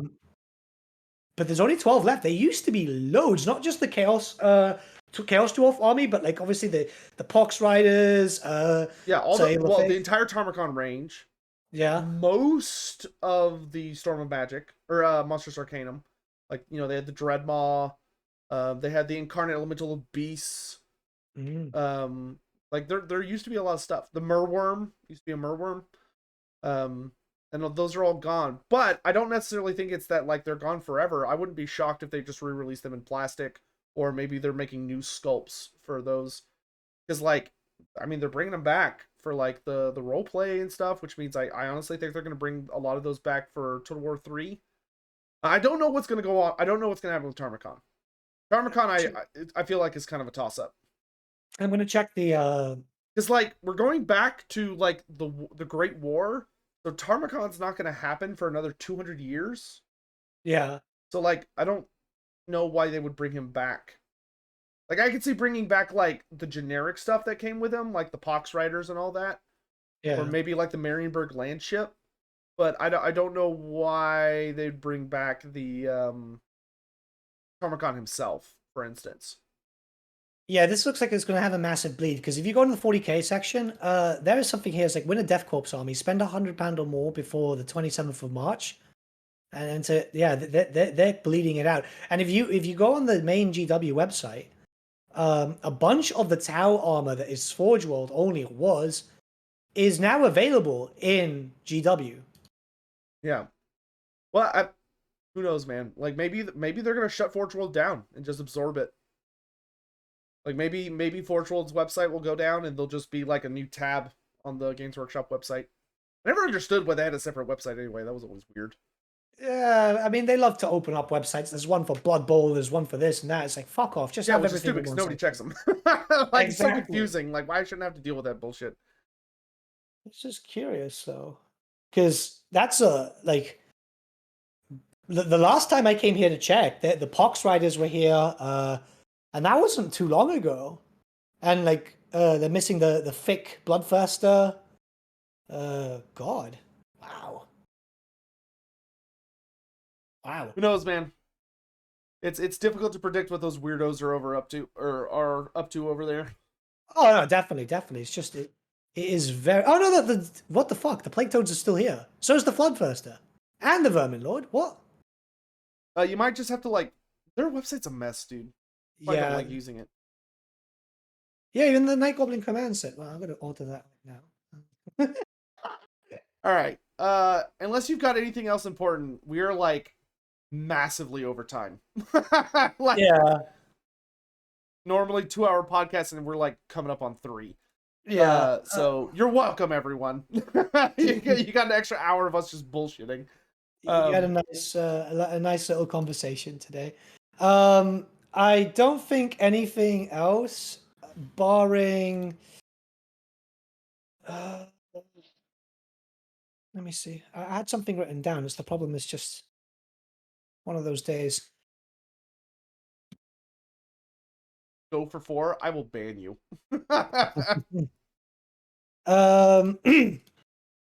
Something here. Wait. Let me check.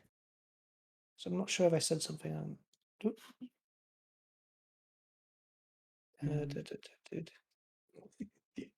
Don't make me nervous. Dude, it's almost 10 a.m. I want to go get breakfast. What are you looking up?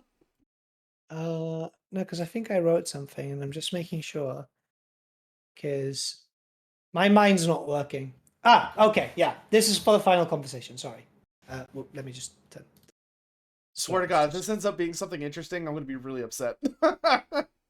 Right. No. Well, it might not be interesting to you, but it's interesting to a lot of players, especially people who follow me and so on. Steam Workshop. When? When do you think? Oh, I think less than a month. I mean, like the game is coming up to a month in about a week and a bit. Yeah, I saw a post on the Steam Modders Discord, which I'm sure you saw that as well. If you're, I don't know if you're in there, but basically they put out an announcement post that was basically like the vibe I got from it was it's coming really soon. Like you can mod the files, but like don't get upset at CA if you burn, if you light your PC on fire trying to do that. Yeah. But to my understanding, and this granted, I don't have any evidence to back this up. This is just like based on things that I've heard and seen. I would be shocked if we don't have the mod workshop up and running before the end of March.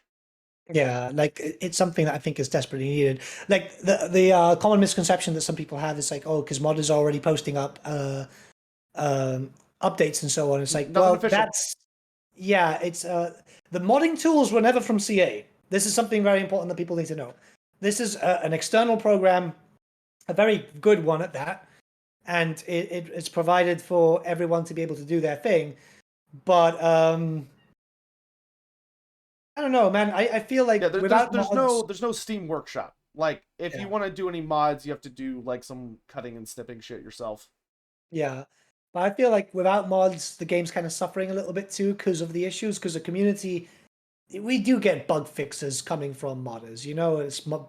And it doesn't make CA look bad. If they think it makes them look bad, they're wrong. Because how many modders do that for like fucking If Skyrim? I had to guess, I would be willing to bet money that there is shit in the game files they don't want us knowing about right now, based on the amount of crap we've already found. And that's the only thing I can think of that makes me think that they're trying to maybe keep modders at a bit of a distance, is make it a little harder for them to like dig around and open all that. Yeah, but they've already got all access to all the files. Oh, I know. They can, I'm not saying it's a good decision. I'm just saying that's my theory. yeah, it's just a bit odd. And like I know a lot of modders who are working some really cool shit. Like for example, I don't know if you saw my tweet, but Zoodad, he does really popular mods like the Sons of Sigmar one and all that. He's got a nice recolor for the Griffin Legion and the Zargard and Oh so yeah, on. I saw that. I saw that. Looks very nice. Yeah, like they look more Kislevites, you know? It's like, come on. And obviously Mixu has posted that he's already trying to like bring in the lords that he's got from his legendary lords. CA knows that their games live off mods. Like they're like Yeah. Skyrim. Their game Yeah. needs mods in order to have longevity. They're not stupid. Yeah. At least I hope they're not. So it's got to be coming. Gotta be coming. Let's hope. Let's hope. But yeah, Yeah, I think we can call it normally here. don't they launch with that? Uh Because I don't remember the Steam Workshop not being there in Warhammer 1 and 2. But maybe I'm just not remembering right. I think it took a week. Maybe someone in chat can confirm or deny because I don't remember. Okay, someone in my chat says it took Warhammer 2 11 days. Right, it's almost a month now. Yeah, well, I mean, same thing with the Blood Pack. Like if this was Warhammer 1 or 2, we would have had the Blood Pack by now. Yeah. Oh, my heart. Okay, so there are people in chat who are disagreeing with each other, so we'll just hypothetically Fight. Oh yeah, that's absolutely what we want. People just slapping each other in chat. I mean, what?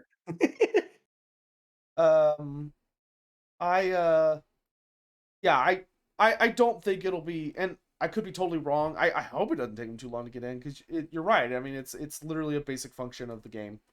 Yeah, because like modding is cool, and there's always really cool factions, and people bring in awesome legendary lords that we just don't like have in game at the moment. They make their own version of it, and it's like, fuck, that's awesome, man. Like that's why I can't play Warhammer 2 without saying Mixu's legendary lords. I can't play it. Yeah, I can't play it without the double skill point mod.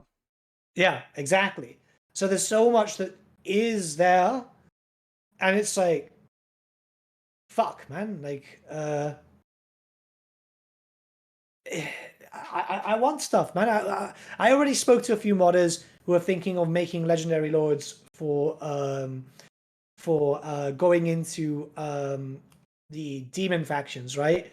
And while they can't make custom animations just yet and so on to like make the mask and so on, there are some named blood letters in lore, so they want to just like have different factions, because like I love playing Scarbrand, but I would love to play a different Cornate faction at some point, you know? Or... Oh wow, okay. Someone actually pulled up the date. It took a month for the Blood Pack for Warhammer 2. Bruh. Warhammer 2 released on the 28th of September, and the Blood Pack came out on the 26th of October. So it took 28 days ish. For fucking blood. So we're maybe still on schedule. Who knows? Maybe, but they did say next month for the next patch, so Let's see. Scary. All right, I think we are good to call it for today. Thank you all very much for joining us. We hope you all had fun and got to enjoy a lot of topics. We actually ended up spending... could you imagine if we had done a Who Would Win today? That would have been a minimum of another 30 minutes. Anyway, we hope you all had a good time. Nathan, you got anything coming up this week you want everybody to know about?